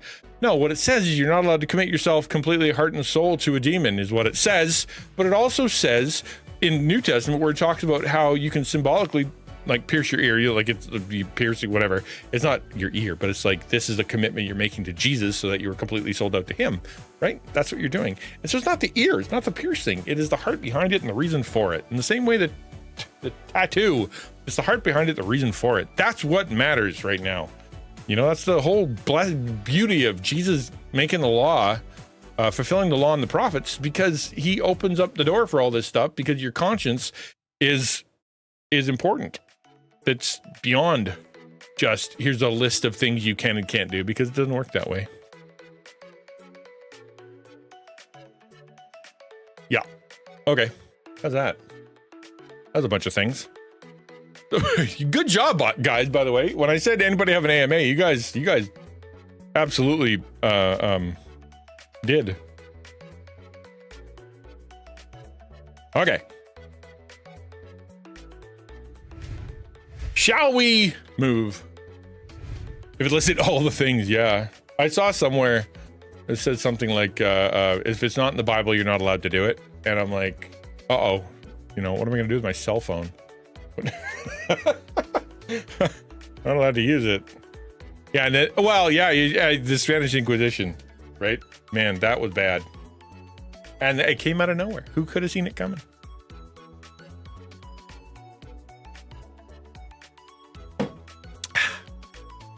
Okay, so what I want to talk about, let's switch over the music to a bit of jazz so we can kind of buckle down and concentrate. This is our Lego music. It will be Lego music on Thursday. I'm so excited to be able to build this thing. It's so cool looking. It's got like a coffee thing. It's got like a bear on the back. Like it's gonna look so cute. Okay, so what we did, so yesterday we had a conversation about people who struggle to grow up. Essentially, it came down to why some people never seem to grow up and what can't admit why. It came down to something they called, or I'd never heard before, but avoidant personality disorder, which wasn't necessarily that someone they just didn't want to go outside. It was they did want to go outside. They did want to make friends. They did want to do stuff. They did want a good job, but they were so scared of being rejected, or so scared of making a mistake, or so scared of bad stuff happening on the outside that won over anything they wanted to do. So they avoided responsibility, and they avoided making friends, and they avoided reality in a very real sense. They avoided everything. And this person that they were talking about, I think Adam was his name, like he's like, I won't do any. Mom has to do it. If I do anything, I might screw it up. I don't want anybody to be mad at me. He had no friends, no nothing. He lived online through his games, and even then, the games weren't something that were really speaking to him. They weren't a positive. He couldn't even figure out what game to play because it was just him trying to escape. And so we went through all that kind of yesterday. Hello there. Hey, Anna's Cakery, good to see you. And we kind of talked about from our own perspective. And I shared a lot about, sort of where I'm at and me struggling with some of that stuff, and because of abuse and because of difficulty and because you get used to it, kind of staying home. that kind of thing. And then we kind of talked about how it's not because they're just, they aren't just immature. Like, yes, there's some immaturity there. Yes, I use the term big baby, but not in a necessarily derogatory sense, but in the sense that they are avoiding, they're dependent, they don't want to, they don't know how to, they're struggling, you know what I mean? And so therefore, because it's not really laziness, it's more like self-protection. It's a result of this personality disorder that has caused them to not be able to function in the world. They just avoid things. They're passive. They hide behind these childish things that they do. They change their perception of the world so that it's too scary out there, or they'll always screw it up. Like, they just kind of pull away, and that hit home for some folks. Yesterday we talked about. We kind of went through this article here, and there were more than a couple people who were like, I've struggled with that, or I feel that, or I've done that, or I just feels close to me. And so what I wanted to do is I want to go into the second part. So it says here, where does it say? This is the second part of the 2-part series. We did part 1 yesterday. Today's passage, old school pastor, what are you going to do? Today's article is called "When Adulthood Feels Too Dangerous Inside an Avoidant Mind." So the issue is this thing called, avoid. What do they call it again? Avoidance personality disorder. And the second part is kind of coming into this, what is going on in this person. And I want to do it instead of doing it from merely could be us situation. And I think that's important for people who are going through this. But because it's Taco Tuesday, I want to talk about how we can help, or how we can recognize, or how we can connect to people who are going through this stuff. Okay? Because there are a lot of people out there that are on the internet, and this is the entire sales pitch for digital missions, which is, hey, the church is trying really hard to go to the nations, to go into the city, go into the poor, go do all kinds of stuff to help people meet people. But what they fail to recognize, what they don't see, is that there are people who aren't out.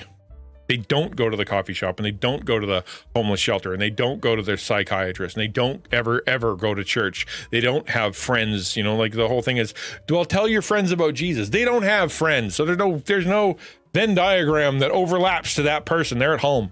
What do we do with the folks that you don't see, have not considered, church, that you have absolutely no way to discover, to serve, to find, to help, to communicate with? What are you going to do with them? The only thing you can do is to go to them through the medium that they're on, and they are on the internet, and they are in video games and on social media. That's where they are. That's what we're doing. So digital missions is finding this undiscovered country of people who have no way for the traditional church to be able to connect to them, no way for traditional evangelists or pastors or counselors or anybody to help them. And to be able to go into their room, show them the love of Jesus, show them acceptance, build that bridge so that we can find them show them God's love. That's what we're doing. That's the pitch for digital missions. I've been trying to tell people that for 4 years. And this is a great article to kind of typify what those people are like. And also I want to do that. And then I want to do what I'm going to call 10 ways to care for avoidant or NEET people in your online community. So we're going to do this from the perspective of you, and then we're going to do the perspective of us as content creators. What can we do? Does that make sense? I'm going to sit down. Does anybody have any questions before we kick off? Because I'm just going to go through this article. We're going to react to it, and then we're going to come back and we're going to do the top 10 things.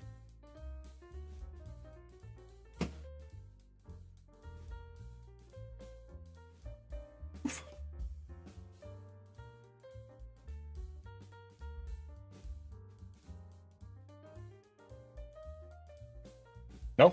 Okay, good. We already AMA'd all the AMA. We're going to AMA. When adulthood feels too dangerous inside the avoidant mind. Unspoken shame doesn't get better with age. It gets redirected or disguised.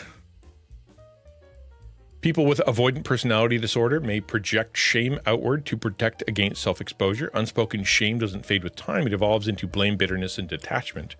Avoidance may appear to mature, but its paralysis often shifts underground rather than heals. That's where we're going. That's a summary. And it's so yesterday's article was really about this is what's happening currently. This is that person's presence. This is where they're at. This is what they're with their mom. This is why they're at home. This is what they're doing with their time. And the thought is, and for maybe some older generations, we talked about yesterday. We did an article called "Is the Church Ready for the ADHD Generation?" And the answer was no, not at all, because they don't recognize it, because they're not changing, because they want the person to change rather than them to change, in a very real sense. And so in the same way, this person that we look at who's at home or that's having a struggle, many people will look at that person and go, well, why don't you just go out? Why don't you just go make a friend? Why don't you just go take a class? Why don't you just go join a team? Why don't you just go step outside? Why don't you just go, do something elsewhere? You'll make a friend, you'll get some fresh air, everything will be better. And the thing that's disconnected for them is the realization that it really is something they're paralyzed by. They're not getting better. And if the assumption is, well, we'll just leave them in their room, eventually they'll get tired of being there. Eventually they'll get sick of being alone. Eventually they'll get sick of being, miserable, and then they'll step outside, and then we'll be able to help them. I can't tell you how many people I've talked to when I've gone to churches or I've gone to speak places, and then I do the AMA or the question afterwards, and someone goes, or multiple someones go, I have a nephew, I have a niece, I have it's always a nephew. I don't know why, but who never leaves their room. And I've been I try to get them out, and I've tried to bribe them and try to take them out and try to give them reasons to leave. And I don't understand them, and they don't want to, and I don't know what to do. And I just keep praying that they would get out of the room, that they would leave the room, that God would bring them something to get them out of the room. And my response to them is to say, what if you changed your prayer? Instead of getting them out of the room, what if you prayed that someone who loves them, understands them, and is able to speak their language, and really shares a commonality to them in some of those struggles, goes into their room and lives with them in that room and speaks to them in that room in a language they can understand, then is able to go, let's talk. Because they're not going to leave. And according to we're going to read this article. I haven't finished it, but and it's not going to get better. They're not going to get tired of it. In fact, it's going to crystallize into something really, really hard. We don't want that. As Freud implied through his writings, including Repression in 1915, good old Freud. You always got to start with Freud somewhere. The unexpressed emotions don't simply vanish. They're buried and often return in distorted, destructive ways. When feelings are too threatening to confront directly, the psyche defends itself by pushing them out of awareness. But these buried effects don't disappear. They resurface as symptoms, relational dysfunction, and unexpected emotional outbursts. I think we can all recognize that. How many have been through that, where you are more angry than you feel like you should be, or you're more scared, or you got some emotions that are going on, and it's not because of the thing in front of you.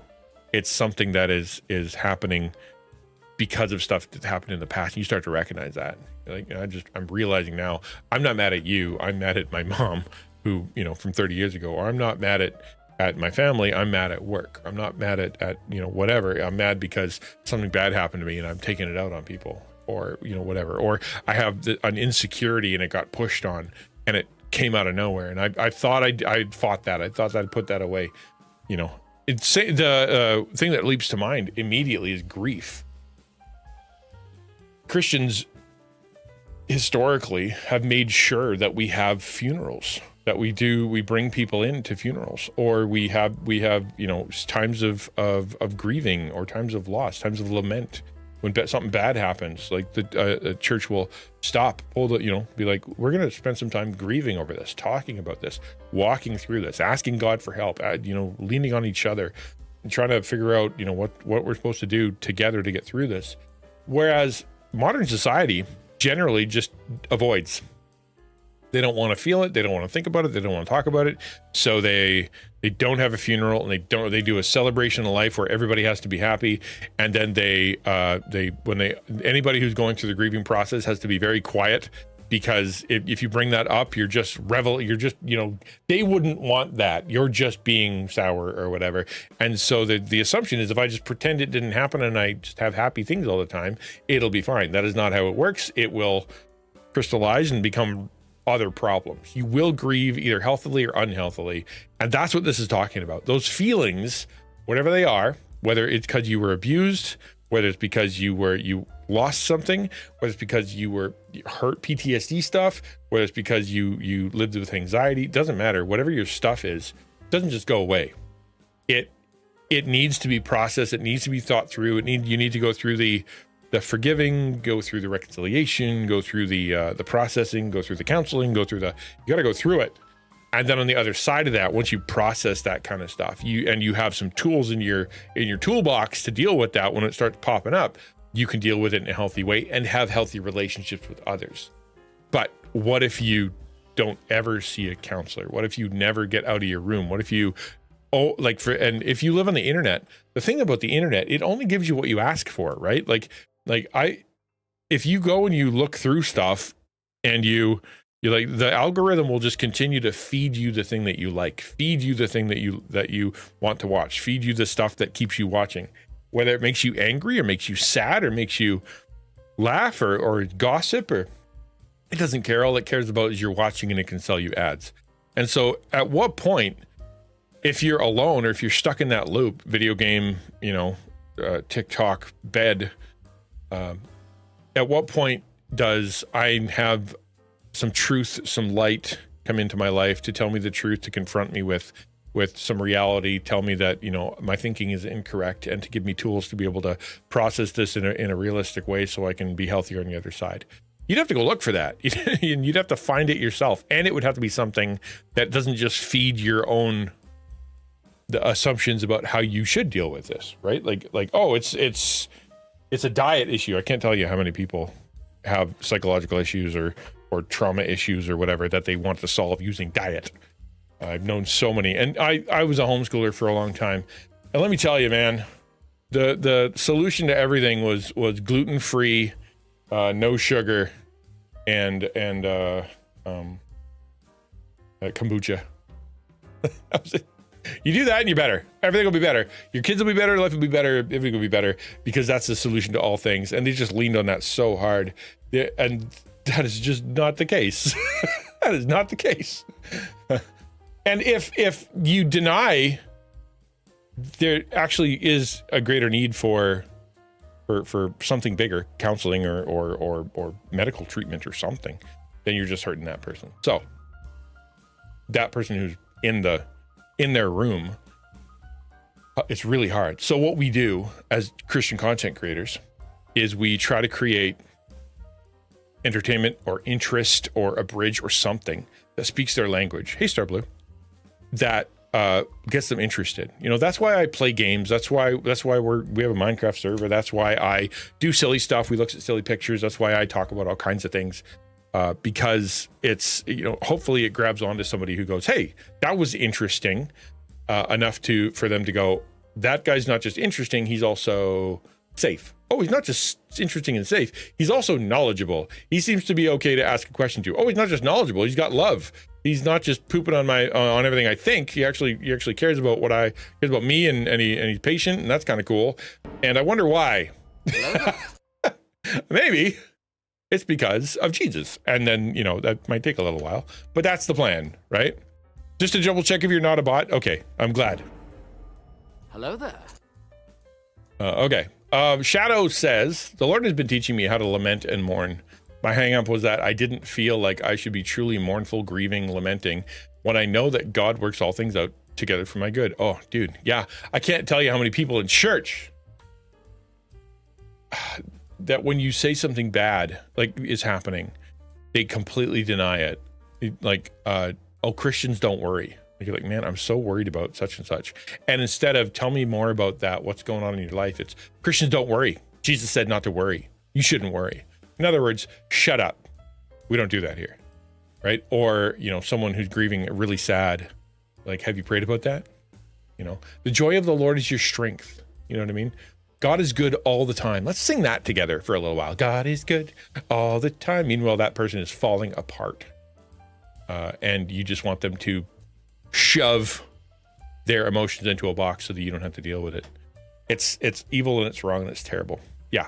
The whole God is good, therefore none of us can feel anything is such bunk. Such bunk. Everybody grieved. Jesus grieved. Everybody grieves. Meaning making me more like Christ. Christ grieved. Like that, to do so would be sort of telling God he doesn't know what he's doing and would not be trusting in him. But neither is denying your emotions. Neither is pretending you don't have them. Neither is believing it into your head that you are really shamed, you're really messed up, and that's a real problem, and that God doesn't like you for that, right? Like, you should come to me, you who are weary. Come to me, you are heavy in heart, who are heavy laden. You know, I am gentle. You know, my burden is light. You know, he is the man of sorrow, well acquainted with grief. He's the one who doesn't snuff out the smoldering wick. He doesn't break off the bending reed. He is full of compassion for people who are going through bad times. That's why he exchanged your heart of stone for a heart of flesh. That's why he takes your ashes and gives you beauty, right? That's what he does. It part of his thing is that he knows that you are a messed up person full of all kinds of stuff, and he works through being able to get you healthy by helping you with that, not denying it, not pretending it doesn't exist.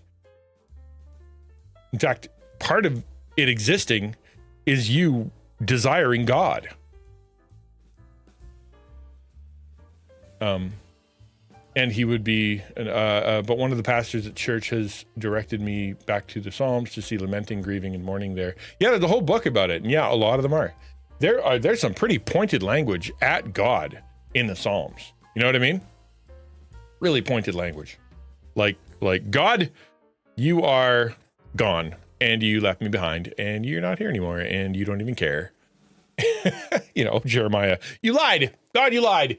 I thought this was going to be something and you said it was going to be that and it's not what it is. And you big fat liar who told me something. You suckered me into this. Like, heavy stuff being said to God by prophets, by, you know, David, by Saul, like by big, you know, like real believers, you know, people who actually believed.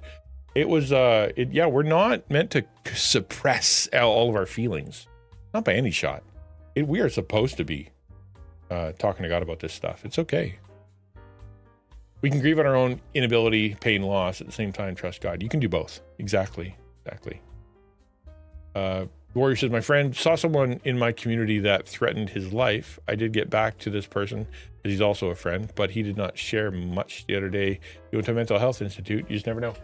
That's very true, right? You just never know is yeah, absolutely. Everybody's going through something. I know I keep saying this, but when I was a pastor, probably the biggest lesson I learned was everybody is going through some really serious stuff or has been through some really serious stuff. Like the happiest person that you know, talk to them for 10 minutes about some real stuff and they'll tell you some pretty scary stories. The person who is, you know, the most hopeful, prayerful person in the world, you're like, so tell me about your life. You're going to be like, wow, that's bad. How are you through that? And their answer is going to be, God is the only reason I got through that. But that's not just the occasional person. That's all the people. Like, you are not the exception because you're having a bad time, because you're struggling with sin, because you're grieving something, because you feel hopeless, because you feel lost, because you don't understand where you're supposed to be in life, because you were neglected, rejected, hurt, and abused. You are not alone. Everybody in the body of Christ has felt something like that at some degree or another that radically changed who they were and deeply affects them. It's just across the board. You never know, but everybody's going through it. Everybody's going through something. Everybody. That's why envy is dumb and jealousy is dumb.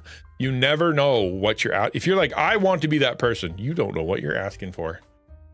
Right? You don't know what you're asking for. Their burdens, their issues, the things that you don't see could be crippling to you. It could kill you because you are not ready for that. And all you see is the good stuff. All you see is they have some money and they have a really nice spouse and they've got a cool house and everybody seems to like them, and you don't recognize what's going on. behind the scenes. In fact, the stuff that they're going through or have gone through would have killed you, and you should not be envious of that. But by the grace of God. Like this cancer journey. Yeah, exactly, Shadow. Yeah, with Ali, 100%. Only way we made this far without falling apart is the Lord. No question about that. Yeah, and when you see the miracles happening, yo, thank you, sir.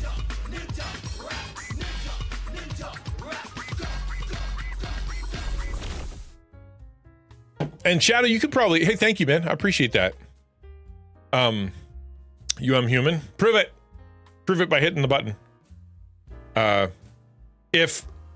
If you've been like, and Shadow can attest to this, I can almost certainly say, and that is, there are times where, and maybe I'll speak for myself. I've been through some bad stuff. I don't need to go through it all.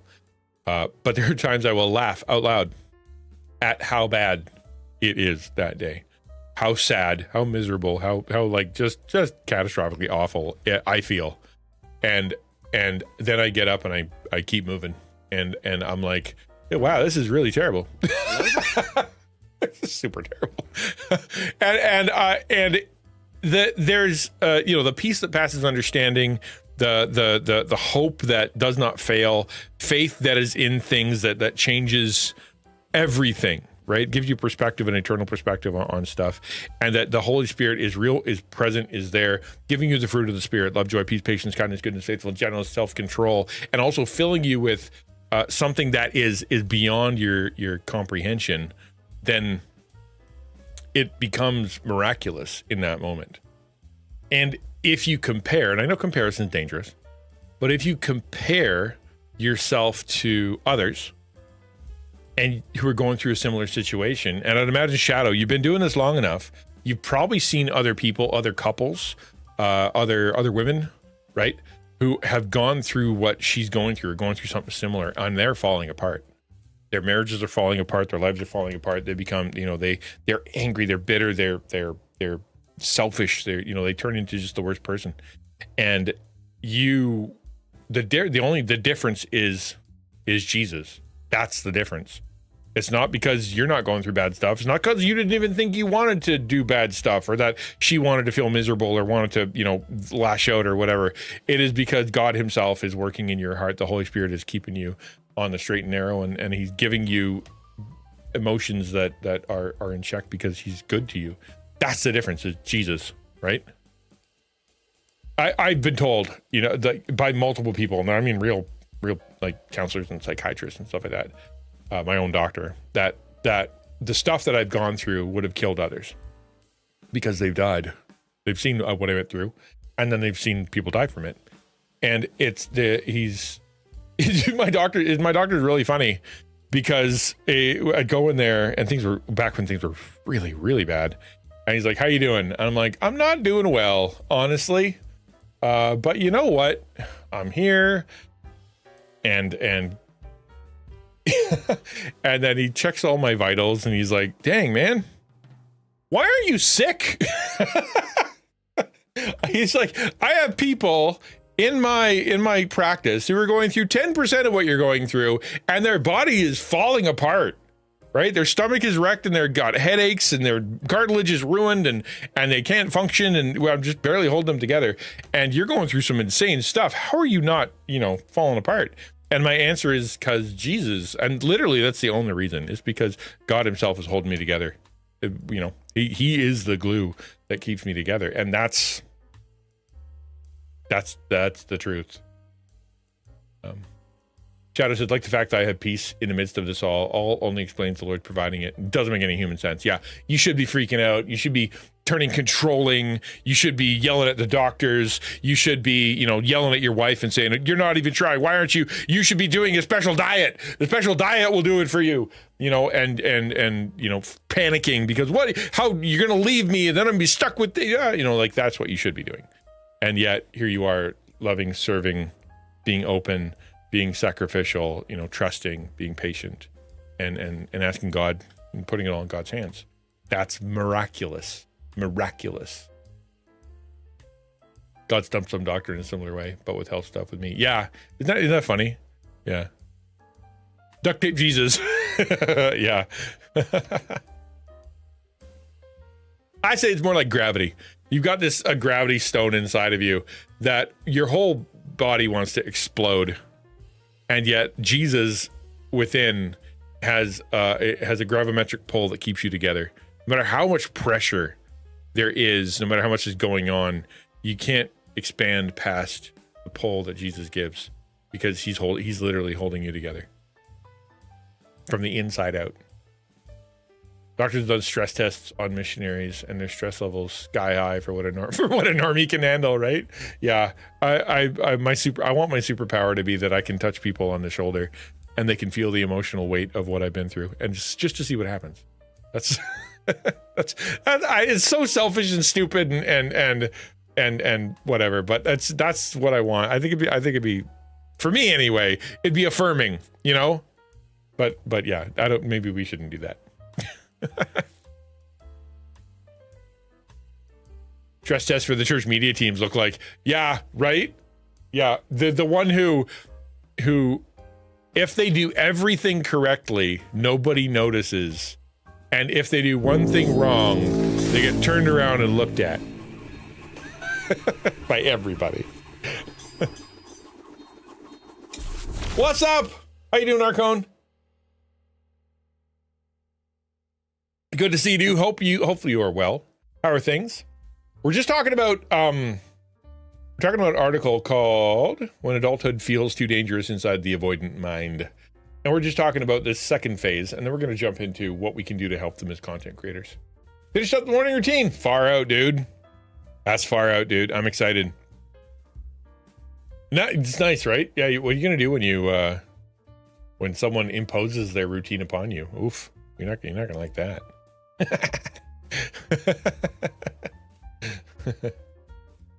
All right, let's keep going. Max was painfully ashamed of himself, though he could never acknowledge it. Instead, he displaced that shame onto others. When his first date, an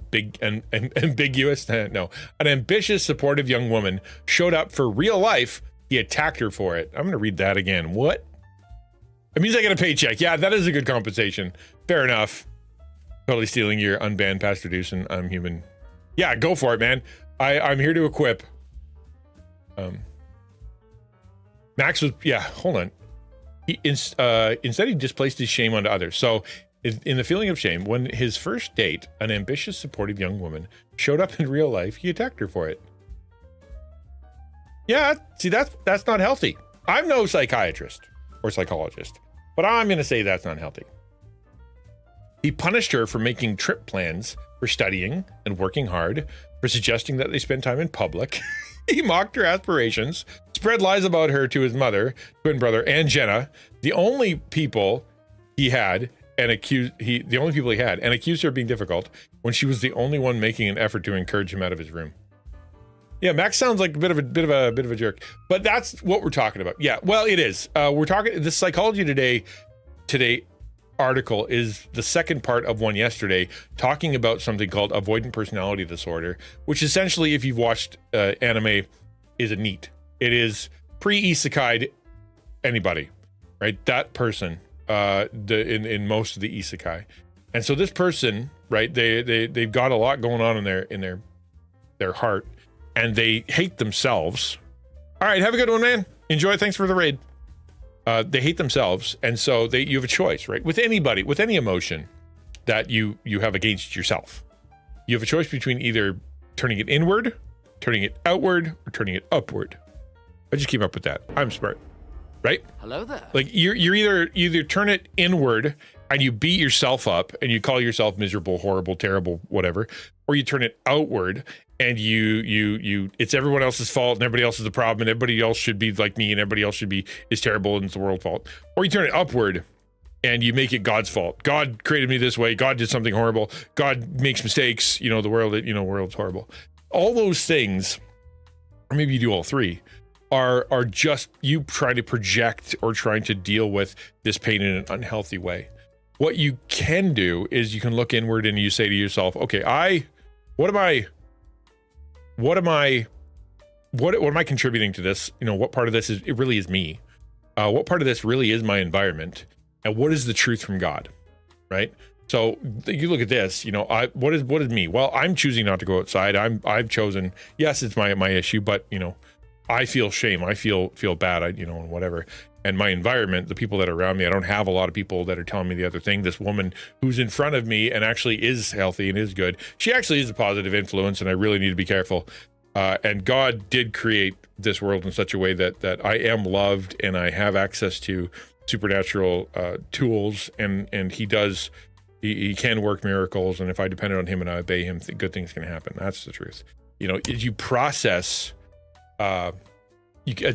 these things, you know, you have different ways to push it. And yeah, it's going to be, yeah, I know.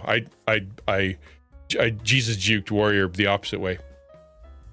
But this dude here, because of his miserableness, his shame, he wanted to pull her down into his muck, right? And we actually do this all the time, right? Consider yourself for a second, right? You have somebody in your life that's really good at studying. And maybe you're not so good at studying. What do you do to that person? Right? You mock them. Man, you're such a nerd. You know, like you really should get out more. You're gonna be a problem. You really need to get out more. You should be more like, you know, or say someone's really healthy, right? Or they go to the gym. Man, you're just such a gym rat. You're so, you know, like it's wrong. You're probably wrecking your muscles, and you're not supposed to do that much. Or someone who likes to walk. You know, like, you're always, what a waste of time. You're gone for hours. You know, like one of the ways that we compensate for our own inadequacies is we look at the person who is healthy or the person who's doing it correctly or whatever, and we try to drag them down to our level, right? The addict who leaves and gets better, comes back to his friends. His friends aren't like, good job. They're like, you should try being addicted some more because you're making us feel bad, right? That's how it works. And so this guy, in his, you know, psychological messed up state, he's trying to suck Jenna into his life. But even that wouldn't work. Like, imagine Jenna was like, okay, I will not show up for you. I will stop making plans. I will quit school. I will work only the barest minimum amount so I can make enough money to barely make up for anything. I'm going to stop spending time in public. I'm going to have no aspirations. And I'm going to I'm going to do whatever anybody else wants me to do because I don't want to have my own opinions. Oh, and I'm going to stop asking you to leave your room. Say she did that. Completely exactly what he wanted. Would he be happy? Nope. He would have called her toxic and a bad influence and gotten her out of his life because he's not making good decisions. At times, his resentment slipped into unprovoked outbursts. He would become suddenly angry with her over nothing and didn't bother to hide the intensity of his hatred. He even compared her to Jenna, claiming Jenna was a far better woman, someone his date would never be able to catch up to. So if you don't remember, Jenna was this online woman that was his online friend who he'd never met, who was, you know, just this perfect person out there that had a wonderful picture and it was wonderfully everything, you know, just kind of like, this is the perfect person in the whole world. And then he finally meets a girl and he's like, you're nothing like Jenna, my internet girl. Like, women love being told that, by the way. If you ever meet a woman and you're dating her, make sure you compare her to women on the internet, on their bodies and how not clever they are and how they should be dressing different. And that'll definitely get you a long way with the ladies. They love that. My previous relationship, my other women that I know, you're not like my mother, you know. That'll get you. She triggered what he refused to face. The others were growing and he was not. He couldn't tolerate being mirrored by someone with drive, goals, competence, someone who knew who they were. He hated her because she reminded him of everything he wasn't. So he needed to make her feel as worthless as he did. This wasn't just defensive, it was strategic. He couldn't hold his own shame, so he handed it to someone else. My even my romantic self knows not to do that. Yeah. It's sort of basic human condition 101. Don't compare women to your mother or people on the internet. Don't do that. The ones with skin on that you actually see in real life, those ones, they got their own thing going on. Just talk to them. You know what occurs to me as I read this? because I'm thinking all the way, because I always think of anime all the time because that's what I watch. But I'm thinking of isekai again, and I wonder if the reason that you always, or seem to always, have this comparison to the class rep, right? There's the class rep, or the student body president or whatever. There's this person, usually a female, not always, who is attractive, good at sports, very popular, very always smart, and is also super nice, right? Like everything that person who is the NEET or isn't, right? He's not successful, he's not popular, he doesn't know what he's doing, he's failing all his classes, and he's actually kind of grumpy. So he gets isekai'd out there, and sometimes the president comes with, and you either find out the president is secretly, just a weakling or lying or has something, whatever, or they're evil, they're secretly evil, and they actually were the bad guy the whole time. That's why you rescue. So I wonder if in sort of the NEET mind, and if you don't know what a NEET is, that means no education, no training, no employment, no education, no training. They just stay home. They're a NEET, and that's what this is. But that's the Japanese version. I wonder if the reason that they do that is because it takes that person who really does have it all put together, right? So in this case, it's what's her name? Does she have a name? Anyway, this woman. If it's just easier to like, you want that person to be a failure, you want that person to actually be weak, you want that person to be more like you want them to be secretly lazy, secretly lying, secretly manipulative, secretly whatever, because it'll be more like you, right? And in your perfect world, when you're finally isekai'd out of it and you're this perfect person and everything in your life makes sense now, you get to that person that you compared yourself with. Now you can poop on them, or you can add them to your harem or something, and whatever, you're dominating this person. I wonder if that's part of it. I'd never really considered that before just now, but I think maybe I'm going to be watching isekai in a different way after reading this. Or you said, I'm glad I'm married. It would be tough being single in today's society. I bet a lot of fraud going on with internet friends, unless you do your date as a video conference date. Yeah, it is. It's they talk about that sometimes online, where the current society, the people that are went through COVID and they were in high school, or they were starting their university, what they were supposed to be doing was hanging out with people, stretching themselves, bouncing themselves off of other people in good and bad ways, meeting each other. They didn't. They got locked up for 2 years at home, weren't allowed to talk to each other, weren't allowed to connect, weren't allowed to even talk to grandma and grandpa when they were dying. Like, and it screwed them up substantially, because they had to learn how to compensate with being lonely. And if after 2 years you learn a lot of ways to compensate for being lonely, you are okay, fine, I don't have any women, I'm gonna go compensate with porn. I don't feel very good, I'm going to compensate with chemicals, and I don't really have anything to do, and I can't go to school, so I'm going to compensate with video games. And so now after 2 years, they're like, okay, go back. Well, you've already got all these negative compensations that you're doing, and so to be slapped back into the world where you're like, well, what should I do? It's really, really, really difficult. Plus, if you add the fact that the internet is completely screwing up young men and they're not worth dating anyway, that makes it even harder. People with avoidant personality disorder, or AvPD, desperately want connection. In Max's case, he forced himself to leave his room to meet his date during the first few months, when he could still safely test her responses, despite the intense discomfort of being outside in his familiar environment. Even then, their meetings occurred in carefully controlled conditions, a quiet cafe, not a bar or social venue, where he might feel exposed or outshone by more attractive people. But the fear of humiliation made real connection intolerable. The fear of humiliation. Remember, that's what it is. They're not sick or whatever, they're not physically unattractive, they're not whatever. What they are is afraid. That's the primary emotion, is they are afraid whatever they're about to do will go sideways and they will be humiliated. They will be mocked. They will be ignored, left behind, feel bad. So it's not worth it. They desire it. They want to be with that person. But like it said, you show up to the bar and you're sitting there and the girl sees a guy and goes like this, you know, and then comes back to you. A healthy person doesn't think about that. Someone walked by, they looked at him. An unhealthy person with massive insecurities why'd she look at him?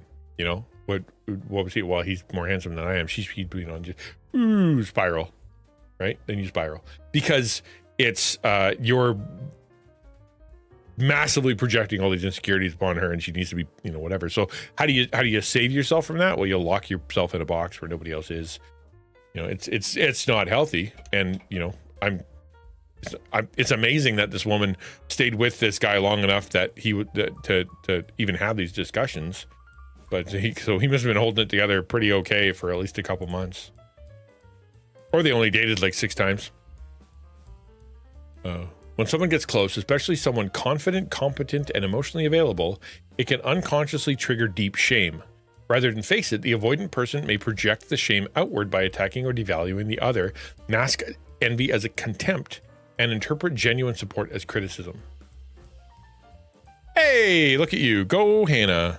Far out. That's exciting. Good for you. Let me know when you sell one. I'm looking forward to you getting your first sale. So when someone gets close, like someone actually comes close, it doesn't have to be a romantic partner.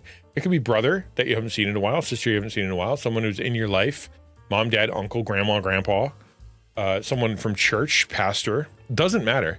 But they come into your life and they come in, they have a sense of confidence, they have a sense of assurance, they have competence because they have a job or they have, you know, school or they are professional or whatever. And they make themselves emotionally available to you because they care about you. Hi, I'm here, I care. Instead of that person seeing that as, wow, here's someone that I kind of like and I kind of want to be like, who knows what they're doing and loves me, they see someone who they're comparing themselves with and they want to crawl into a hole, right? I don't want to be around that person. That person makes me feel bad. I don't want to be around that person. They make me feel like I am lesser than a human being. And then you either pull away, you know, or you attack and devalue them. That pastor doesn't know what he's talking about. My mom has always been a flake. My brother and sister, they're just lying to me. They, you know, I know what their marriage is and what their life is really like. I saw what you were like at age 16. You know, that woman is, you know, just a workaholic or they, you know, whatever, you know, and you just devalue and you shame and you attack the other person. Why? Because you want to bring them down to your level. That's the idea. You want everyone down at your level so that you have an excuse to be the way you are. As long as other people are able to be healthy, other people are compensating, other people have good relationships, other people have strength and that they've worked through, other people are getting out of the room and into somewhere else, you look bad. But if you can pull everyone into your little vortex, make them all as miserable as you are, well, at least then you'll feel better because everybody's in the same boat. Problem is they aren't, right? And then you end up really in trouble, especially if that person takes off because they're just sick of your stuff. Again, digital missions, right? That's why we're here. I know this one I struggle with because I have an issue where I feel the sense of rejection that I potentially am going to feel because that's just how it worked. When I was in churches, they would promise that they would be, you know, they would be my church family, and then they would betray me, and they would hurt me, and they'd break me, and they'd be mean to me, and whatever. They'd publicly humiliate me, and all kinds of horrible stuff. And you know, I had friends who took off on me. You know, I was going through a bad time, and my friends were like, "You suck." No, they didn't say that.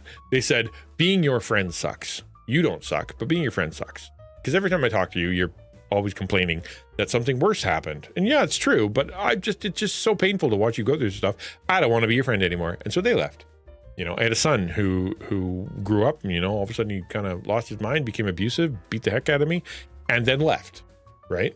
Like, so for me, when I process relationship, the person who says, "I love you, I care about you, I want to be your friend, you know, I'm your family member, I'm your, you know, you're someone who's supposed to love you," even if there's a real good chance that they're gonna be mean, and because that's just sort of my predilection. That's my damage.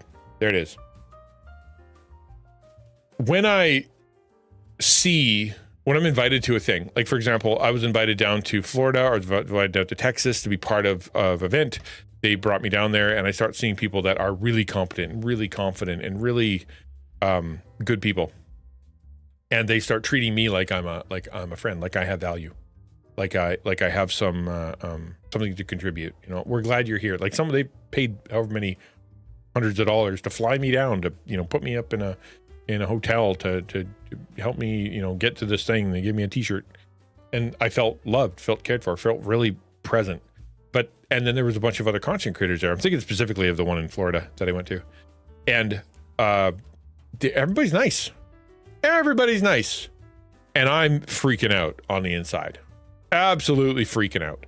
Why?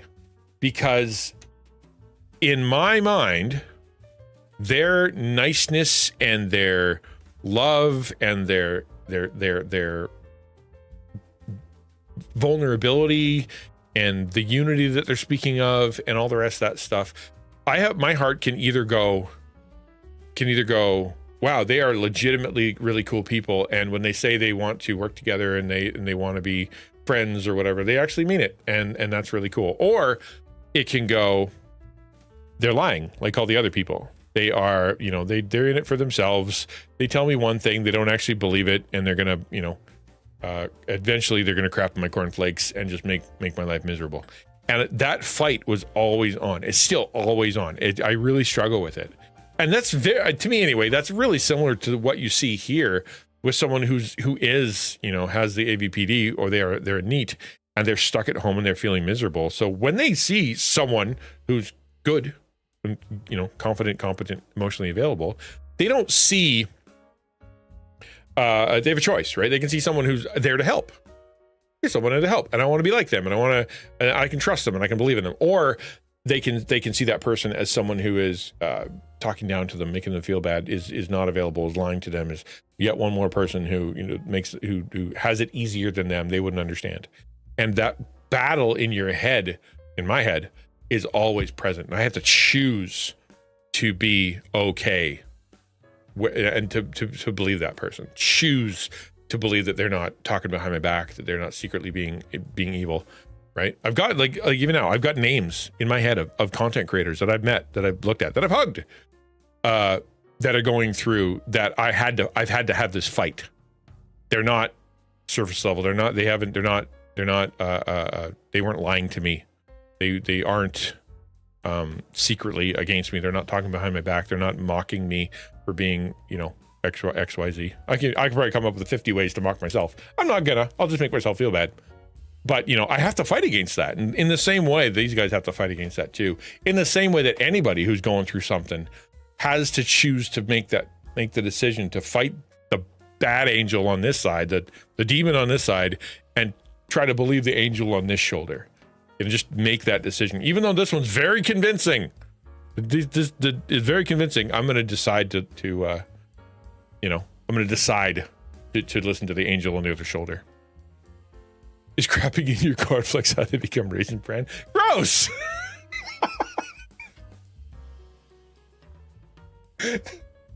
First off, I'm an old man and I like Raisin Bran. Okay. Second off, gross.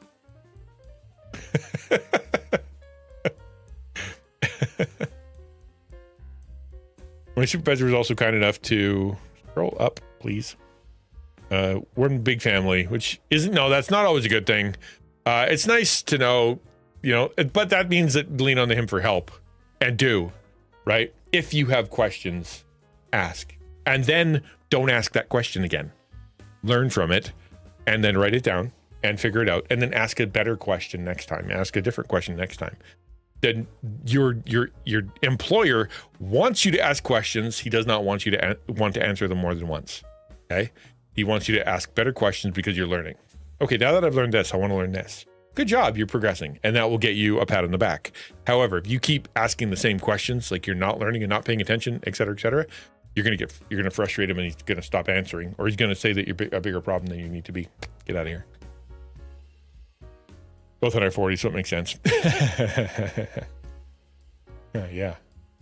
All right. The appearance of change when avoidance learns to perform. Ooh. Ooh la la. I don't know what that means, but it sounds interesting. We are family. We spend weekends here. Yeah, exactly. We're family. Therefore, we bend our boundaries, you know.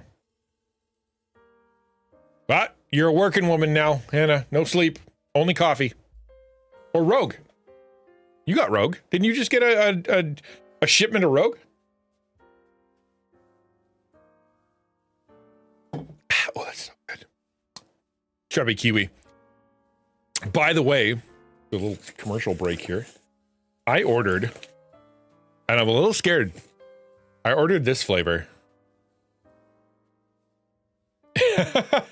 Strawberry banana. I have a tier list that I've had most of the flavors now, and I'm a little hesitant on strawberry banana. Could be good, could be terrible. I don't know. I really don't.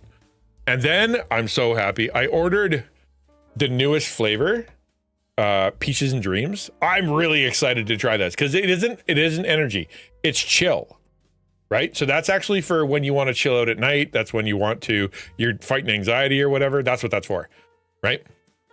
That's the second one. Yeah, I want to try. I'm looking forward to these. It'll be going on the tier list for sure. But so I've got 2 new flavors I want to try. Anyway, commercial break over. Exclamation point Rogue if you want to try that stuff. 10% off. And they're doing free shipping, I think now. So there, that's something too.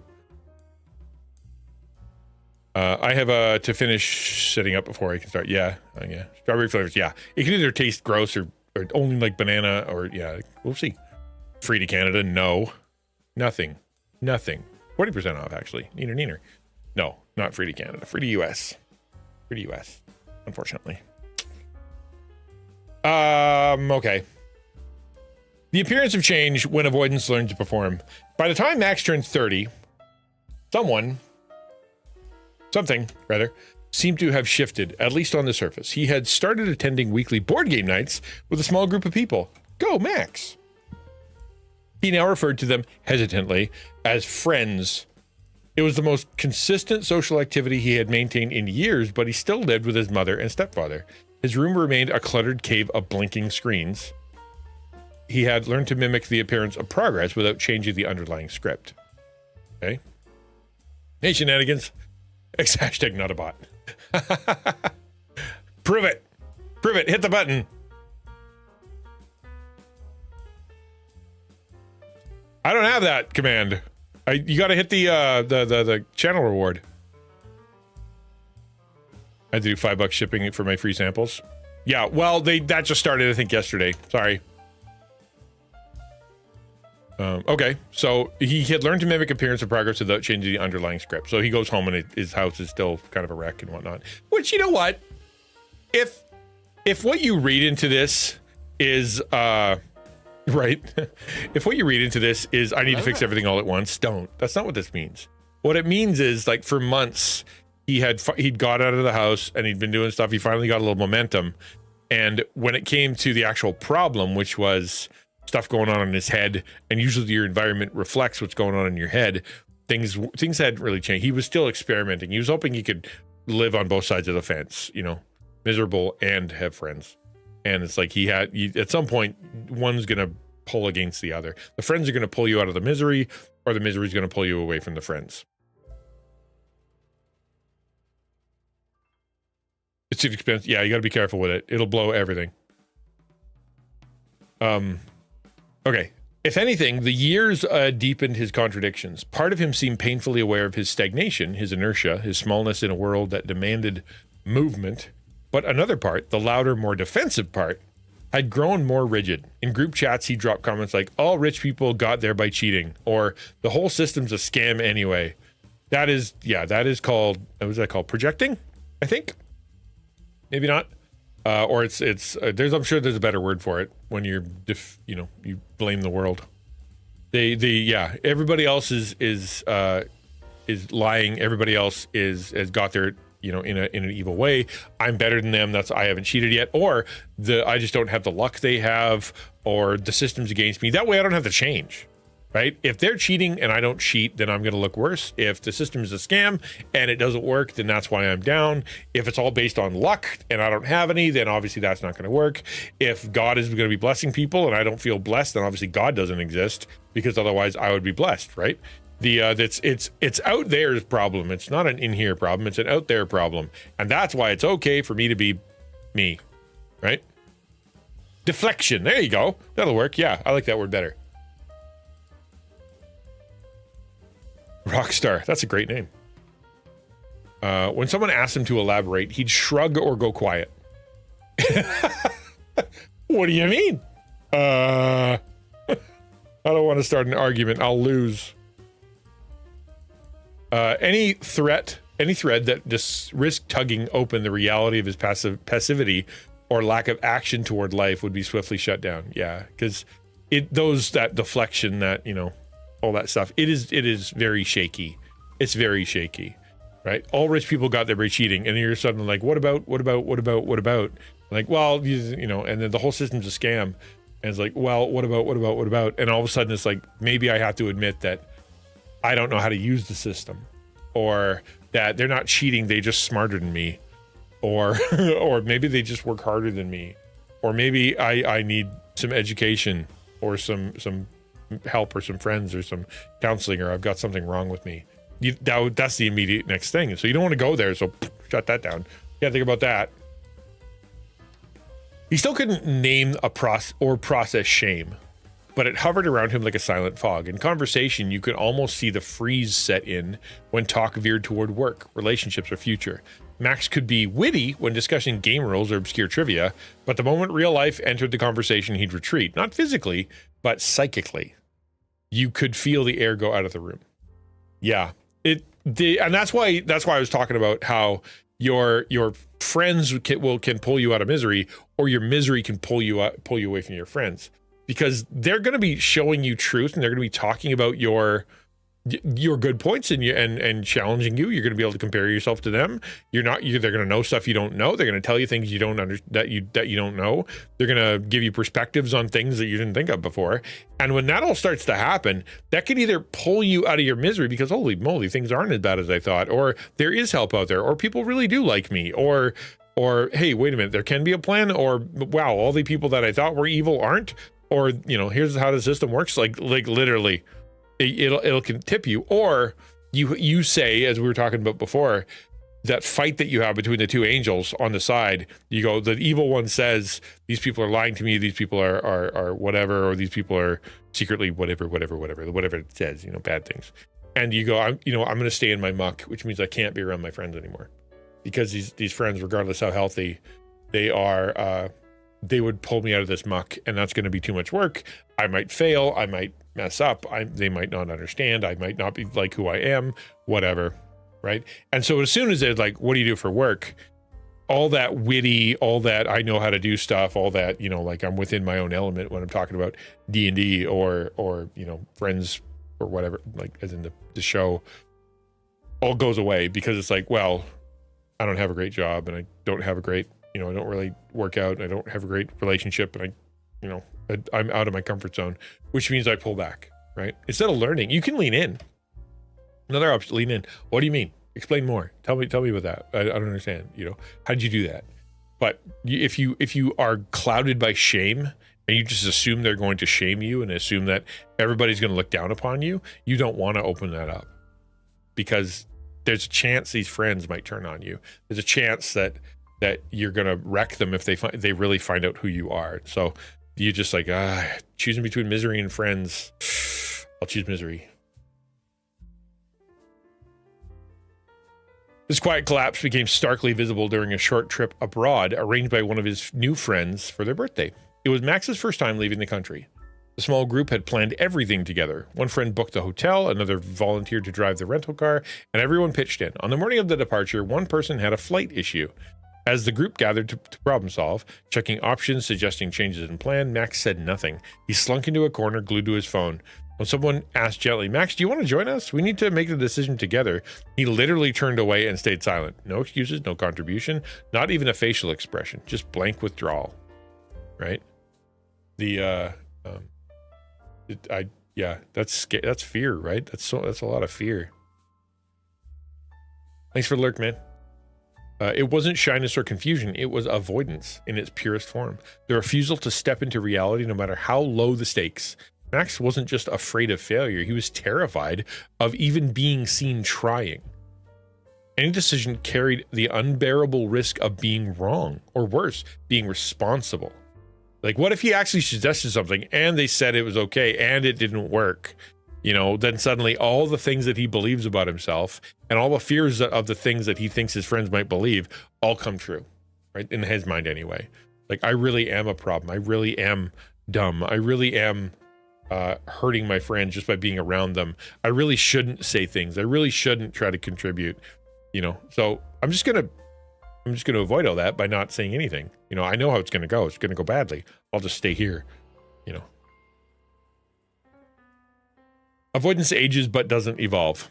Despite his weekly social appearances, the structure of his psyche remained unchanged. He still floated between childlike helplessness and brittle superiority. Ooh, that's quite a phrase. He still deflected shame by blaming the world, and when the world turned to him and gently asked for participation, he disappeared. Max is still Max. He couldn't commit to anything. He couldn't stay in the real world, and he couldn't stay in the ones he escaped to. He had stopped participating in life before ever learning how to be in it.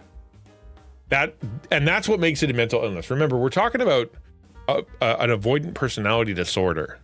The personality disorder is what makes it a mental illness. This isn't someone who's like, man, they just really like being alone, or they're a super introvert, or whatever. This person has something broken in their brain or in their psychological framework of understanding the world that says the real world, you don't belong there.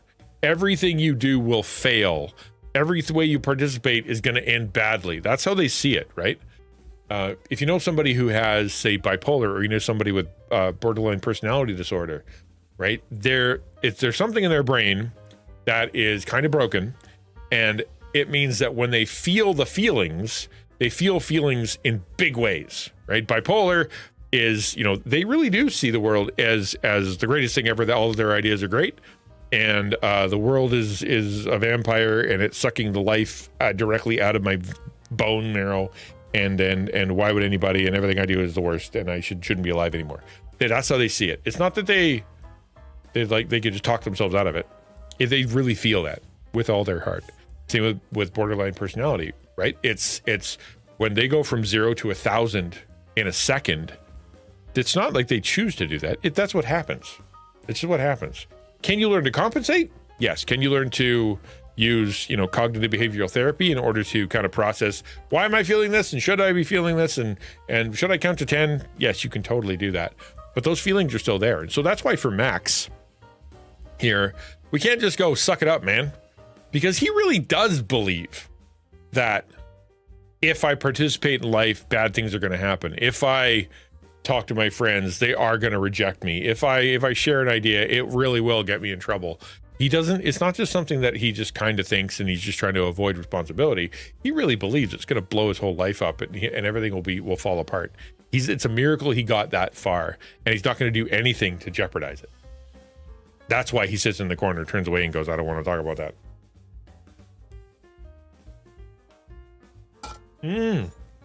Yummy.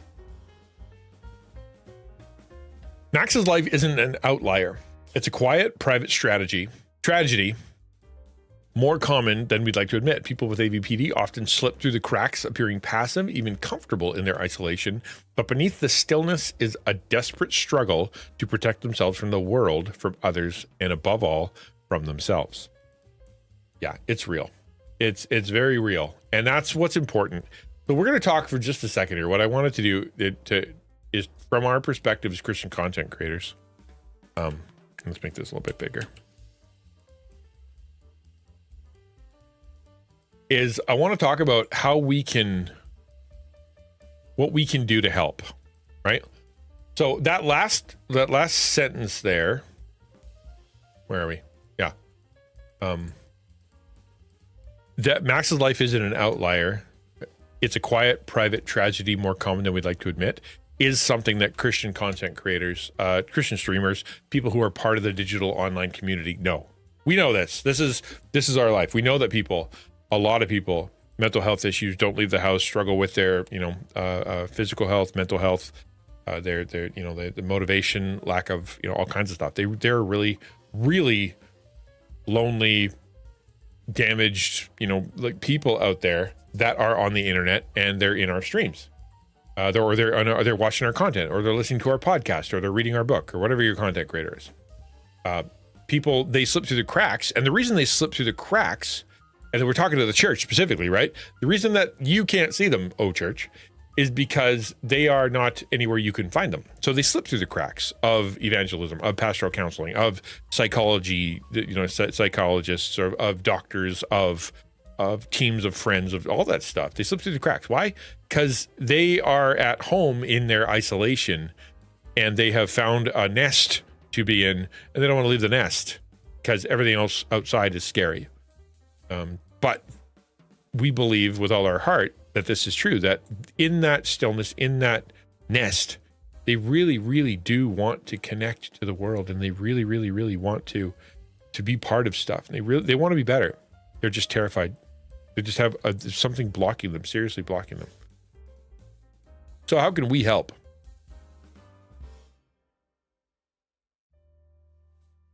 Fear of failure, if allowed, inevitably causes the thing feared. Lack of trying is already failure if you think about it. And that's the problem, right? Is that you're going to fail. Like the devil on your shoulder is saying you'll fail, and you're like, yeah, you're right. I will. So why try? It's an inevitability. Like, if I throw this rock over this cliff, it will go down. Right? There's no part of me that thinks it will continue to sail for all time in that direction. It will go down. So if I want to keep this rock, and if I throw it, it's going to fall down. I can't, there's nothing I can do about that. And you're telling me to throw a rock and to make it sail. I can't. It's impossible. You're asking the impossible. Every rock I've thrown goes like this. Splash, splash. And you're trying to tell me one is just going to sail? That's what you're trying to tell me? You're insane, right? You're asking me to do something that I simply cannot do.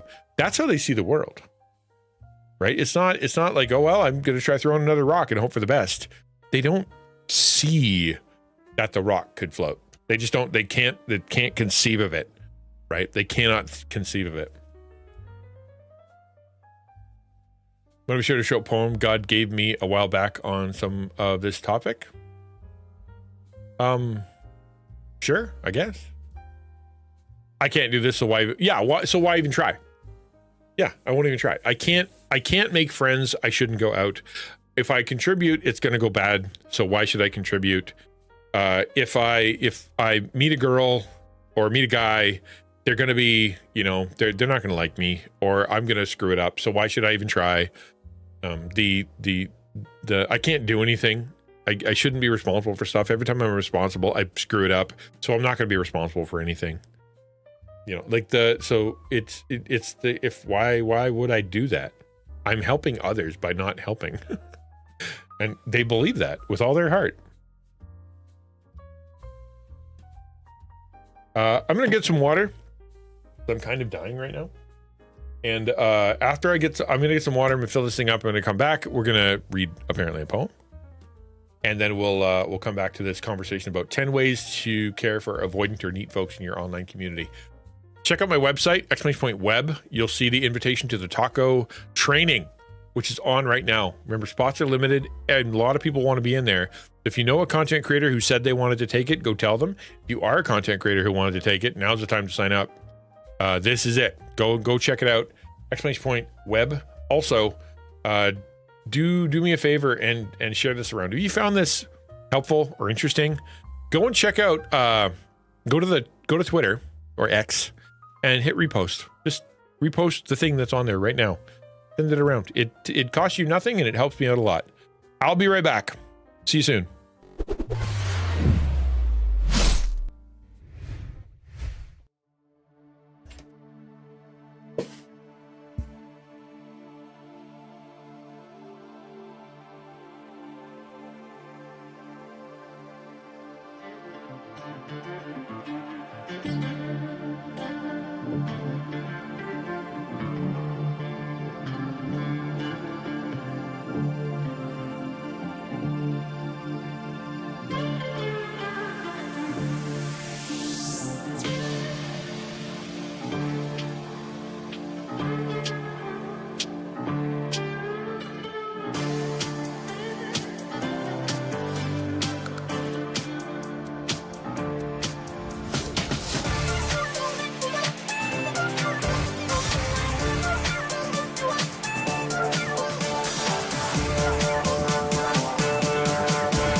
Hello.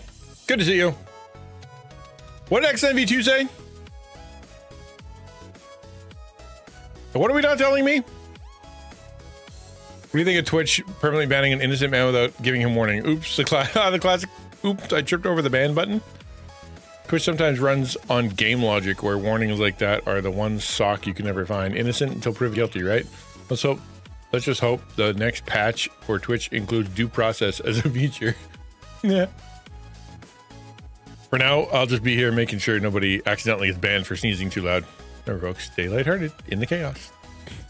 He's such a positive guy, that XNV2. Poem is DM to you. Oh, okay. It's too long, but it's not long. Okay, I don't know. Hold on. Let me see if I can find it.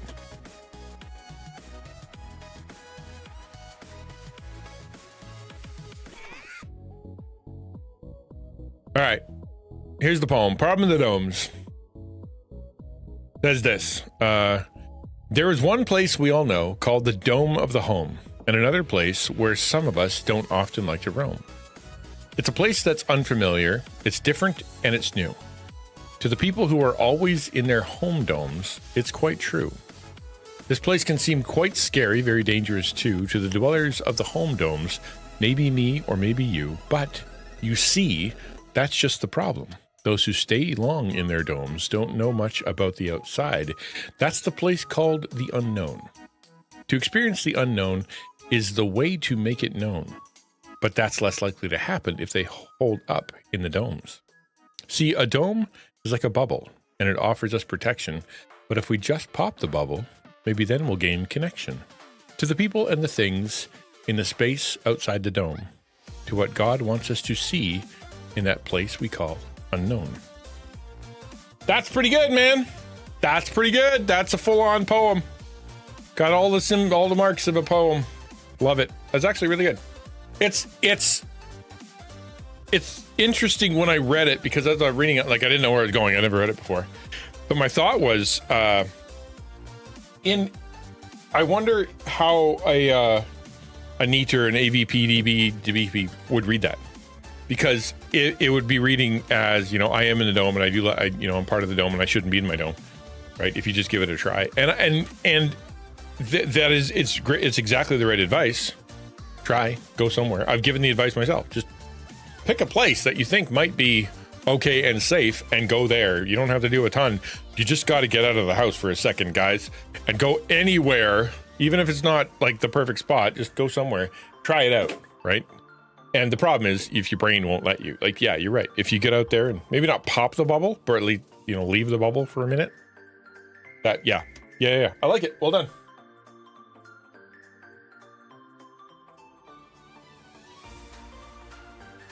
Zoom won't let me log into my new tablet. Oh, you'll be all right. Don't worry about it. You'll figure it out. You're smart. 10 ways to care for avoidant NEET folks in the in content creation. Hold on, we're gonna be back in here.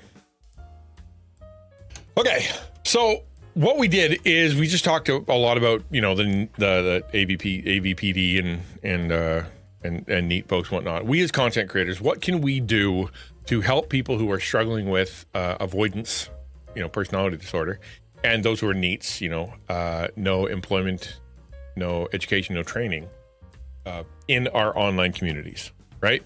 In our online communities. So of course, I checked out, you know, I talked to ChatGPT about this a little bit, went back and forth, had it do some research, gave it some stuff, and then we came up with 10. And so I think they're pretty good. I think they're pretty good. It's worth reading anyway. So number one, first thing we can do when it comes to these kind of folks is we can recognize them. Quiet lurkers, chronic chatters who never share personal stuff, people who vanish for months or always keep the conversation light and funny. These are often the avoidant folks. Their presence matters, even if they never say a word. That's sort of what we were talking about. Hey, Blocker.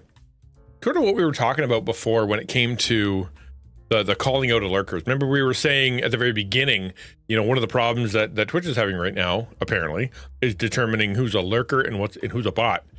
And if you don't say anything, and if you don't, you know, contribute, and you don't hit a button, then yeah, exactly, right?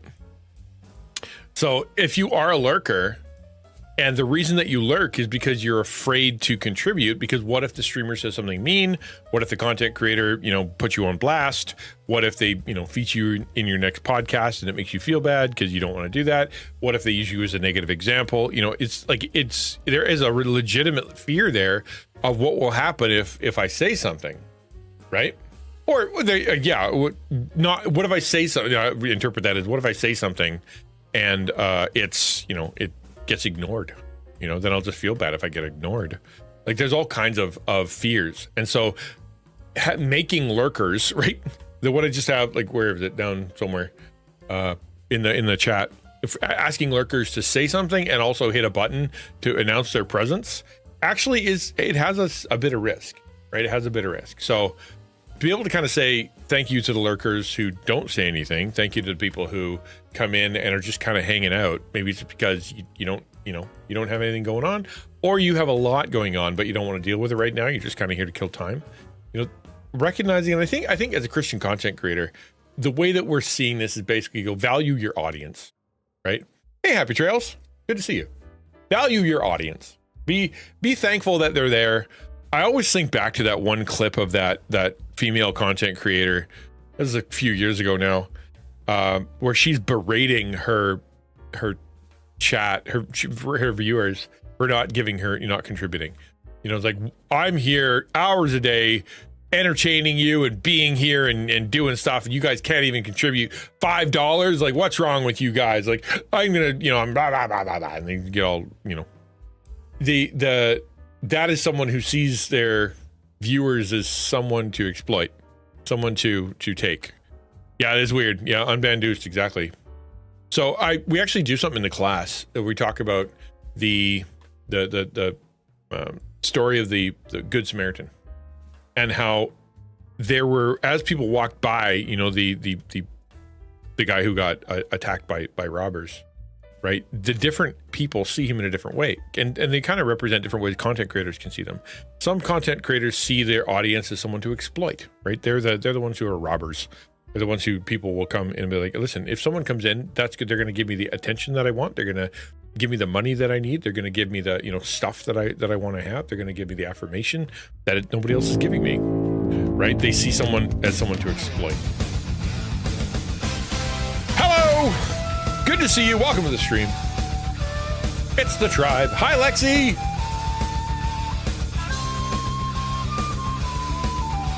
I hope things are good. How are you? How was stream? What were you up to? Today we are talking about 10 ways to care for the avoidant and neat folks in your online community. Yeah, Pastor Dewson got banned from Twitch all at once during a stream because he was accused of view botting, which of course he didn't do, of course, but it just came out of nowhere. I don't know, it just literally it mystifies us as to what the AI thought he was doing. I don't know what. Great co-working time. Oh, far out, man. Yeah, co-working in Apex. That's the way to go. That's the way to go. Love it. Wait, he's back?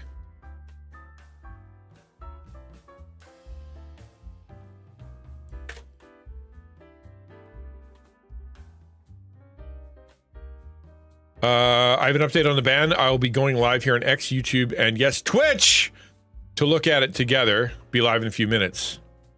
19 minutes ago. All right, hold on. Hold on.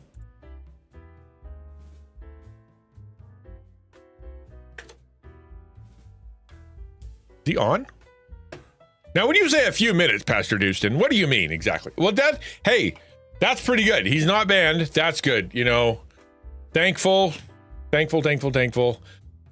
In fact, we should probably just rage straight over there as soon as he comes on. We're going to keep that off to the side because that's who we're going to go over to once he pops on. Let's see. We'll wait. Good to see you. That's exciting. Thank you for saying that and keeping us updated. Who said that? That he's back. Somebody. Happy Trails. Thank you for saying that. That's awesome. Any minute now? Yeah. We'll give him a chance to get into stream, and then we'll jump into it. I can save this for tomorrow. I'm happy to do that. It'd be way cooler for us to go and hang out with Pastor Dewston, shut down my stream and go over there. really, really exciting. But yeah, the plan here. So we can talk about this tomorrow. We'll bring it up again tomorrow. And I know it's not Taco Tuesday tomorrow. It's but it's still Wellness Wednesday, and it's still a way that we can care for people. There's a bunch of ways that we can care for these avoidant or NEET folks in our community. We all know it. Some of us are them, some of us struggle with this stuff. Some of us are, some of us don't. Some of you guys are extroverts like crazy. But content creators who are on this platform and really any platform are definitely going to be able to connect with a lot of these folks more than anyone else who are falling through the cracks, right? We catch the ones that are in the cracks. Got a phone call. Have a good one. Yep, we're going to definitely do that. So if you have, I'll go through it real quick because I don't know when he's going to jump on, but we can go through this real fast, and then we'll go through it a bit more detail tomorrow. Saw his fish tank stream on YouTube this morning. That's good to hear. Yeah, I'm glad. Yeah, it's really, really good. Number one, recognize them. Essentially, it's be okay with, value your audience. Make it so that you're just happy that they're there. I think that's a really important part of it. They're not. I was saying before when it came to the Good Samaritan, right? You have a group that sees them as someone to exploit. Your audience is someone to get things from, attention or money or full time or something to exploit. That's the robbers, right? Then you have the priests, and you see them as a problem to avoid. You don't see them as necessarily something you're trying to gather. Yes, you need them. They're there. You need people. I can't be a priest if I don't have people. But they're all screw ups, and I'm trying to work around them. They're all, the trolls, and their problems and their issues, and they're people that I don't want to deal with, and they're what they should be doing is just giving me what I want, right? As a priest, they should just listen to what I say, shut up, and do what they're told. And they don't. The internet's such a problem. These people are such a problem, and you should be more like me. That kind of stuff, right? As a priest thinking, it's a problem to avoid. And then the third one is the Samaritan who sees them as a person to be loved. Someone who's damaged, someone who needs help, someone who's like them, someone who understands what it's like to be ostracized or because they're walking on the same road kind of thing. And you see your audience as a person to be loved, someone who's there, and you want them to be there, and you want them to feel cared for in the way that the Samaritan wanted that person to be cared for, right? That kind of thing. We are gathering for the Newston. Hello! Good to see you. Welcome to the stream. You are great. You are doing great. Have some pats on from the Squishy Army. Hi, Squishy Army. Welcome to the stream. Thank you for being here. How is Amextia today? I hope you're well. Thank you for coming in. That's really, really cool of you. Yeah, let's get a shout out. How are you doing? What's that shout out gonna do? I want to see what the I want to see what you were doing today. The shout out's always helpful for that kind of stuff. Hi. If you don't know who I am, if you're new here, if you've just come by, my name is XtianNinja. I have a channel here called, you're here. I don't need to tell you what it's called. But anyway, we gather the lost, the lonely, disenfranchised. We come together, we build community, and I show them love. I was a pastor for a long time. We take care of each other, and we build a loving community. Second thing is I'm the executive director of the Alliance for Creative Outreach. And in that, we train, we love, we network, we take care of Christian content creators. We actually have a class going on, and it's going to be starting on the 8th of this week. So if you're a Christian content creator and you want to go through a class, you want to get a free book, you want to get reviewed, and you want to do 8 weeks on how to understand yourself as a content creator, where God is in that, how to become better at it, how to become, be consistent at it. We have a class for that. We're starting it real soon. So get onto the Discord and come say hello to Ukulele for Worship, or post something, tag her, so that you can be involved in the class. Space is limited. So make sure you're there. It's also virtual. So in other words, you can do it at your own speed. So yeah, go for it, guys. It's a good class, if I do say so myself, because I wrote it and taught it. It's right. It's good. This one's in vids. I wanted it to be live, but I am completely I'm swamped. And so therefore, I'm glad I made the videos. Put it that way. I'm glad I made the videos so you guys can do the class on your own time. I would love to I will be doing some kind of welcome thing probably on Saturday where we come together and I say hello to the whole class and tell you guys to do your homework. But yeah, that's what we're doing. So yeah, I appreciate you being here. Thank you for coming by. I don't know how you found me, Amextia, but thank you for the raid, and thank you for bringing your community. It's very cool of you. Raids are always super nice because they are a way for you to say, I trust you with my community and I want to support you. Very, very cool of you. Yes, I'm currently lurking. I'm currently sitting on his channel waiting for him to pop on so we can go raid him and celebrate. Works, yeah, chaotic schedule, and then that way you can do it anytime. All you have to do is keep up with the homework at some point during your 144 hours of your week, and you have to, watch the video for an hour and a half, and then do you have a book to read if you want to do it? Yeah, I'm so happy. It's so crazy, man. It's such a bummer. Can't believe it. But at least you got turned around. I wonder I want to know how the appeals process went. That's what I want to know. I want to know how the appeals process went. Part of me wants to. I wonder if he'd let me dial in. You think he'd do that?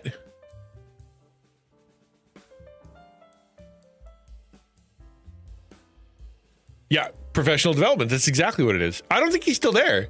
I mean, maybe he is, but at least his channel's back. He said he was going to be on. Hold on, let's just double check on his Twitter again. x.com/Pastor Dustin. He can't get live. Oh, is there did he get an update? Sorry, technical issues, working on it. Maybe just Twitch and YouTube. Give me some more minutes. Give me some more minutes. Ah, poor guy. That's funny. Hey man, it happens.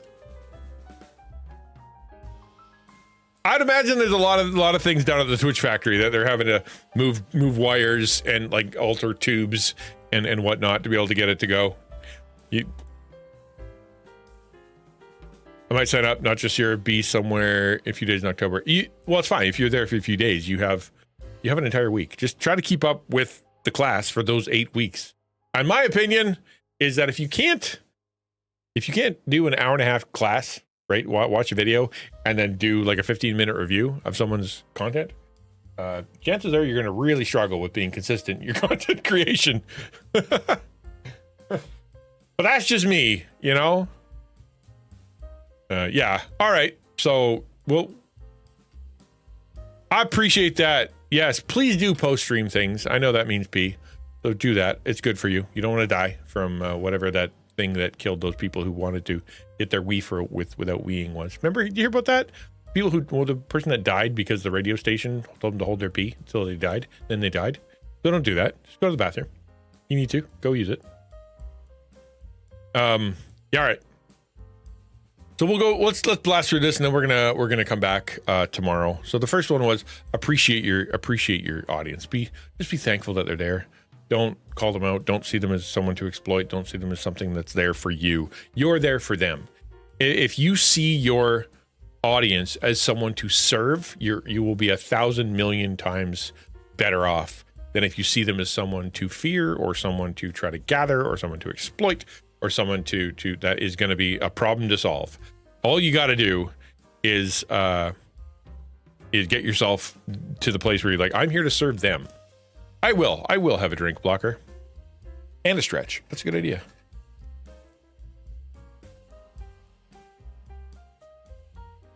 Thank you, sir.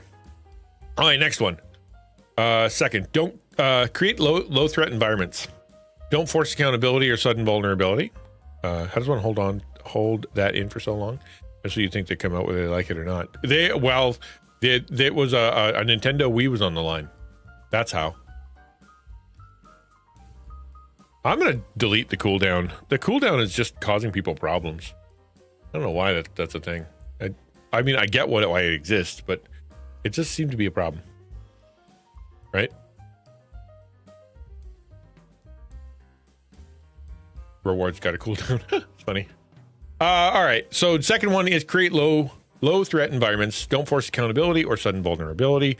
Normalize anonymity and slow trust building. Let people participate at their own speed with no pressure. One of the things you can do, especially if you're not a trained counselor, you've got some kind of thing going on where you get really excited to try to help somebody, is you can pressure them, right? You can pressure them into sharing too fast, talking too much. Like, hey, we have a Discord and we have somewhere to be, and you can go talk to them, and we have an entire group that you can share your prayer requests in, and you can get accountability, and you should join our group. Plus, I have a Sunday thing that we're going to come together. You should join my church also. And that person just came into your stream once and was just kind of there to find out what's going on, and you just took all of their fears and amplified them by 1 million. right? Because now what if they don't join? What if they don't go? What if they don't like it? What if they forget? All of a sudden, no, that person's not going to like me. Just put, that content creators, you're going to, I shouldn't talk to them. It's going to be a big issue for them, even though you think you're just being nice. So essentially, create low threat environments means chill out, right? Be thankful that they're there. If they're like, hey, I got some stuff, you can say, I have a Discord. You can come by and say hello, and we'd love to meet you. But trying to solve all their problems at the front without getting to know them first is definitely not the best idea.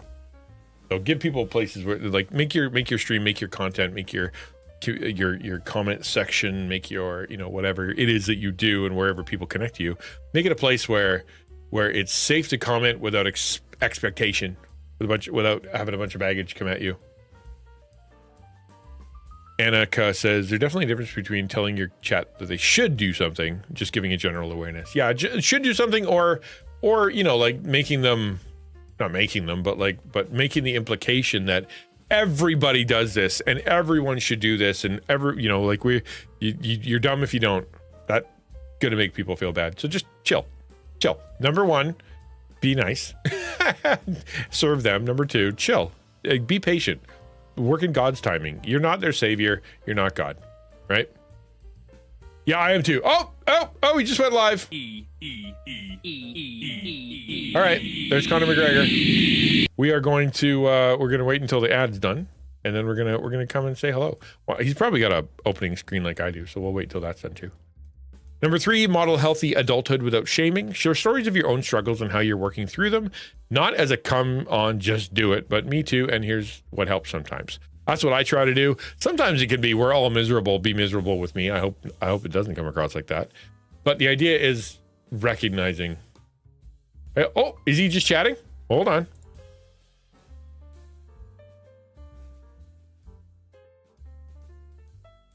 Unmute.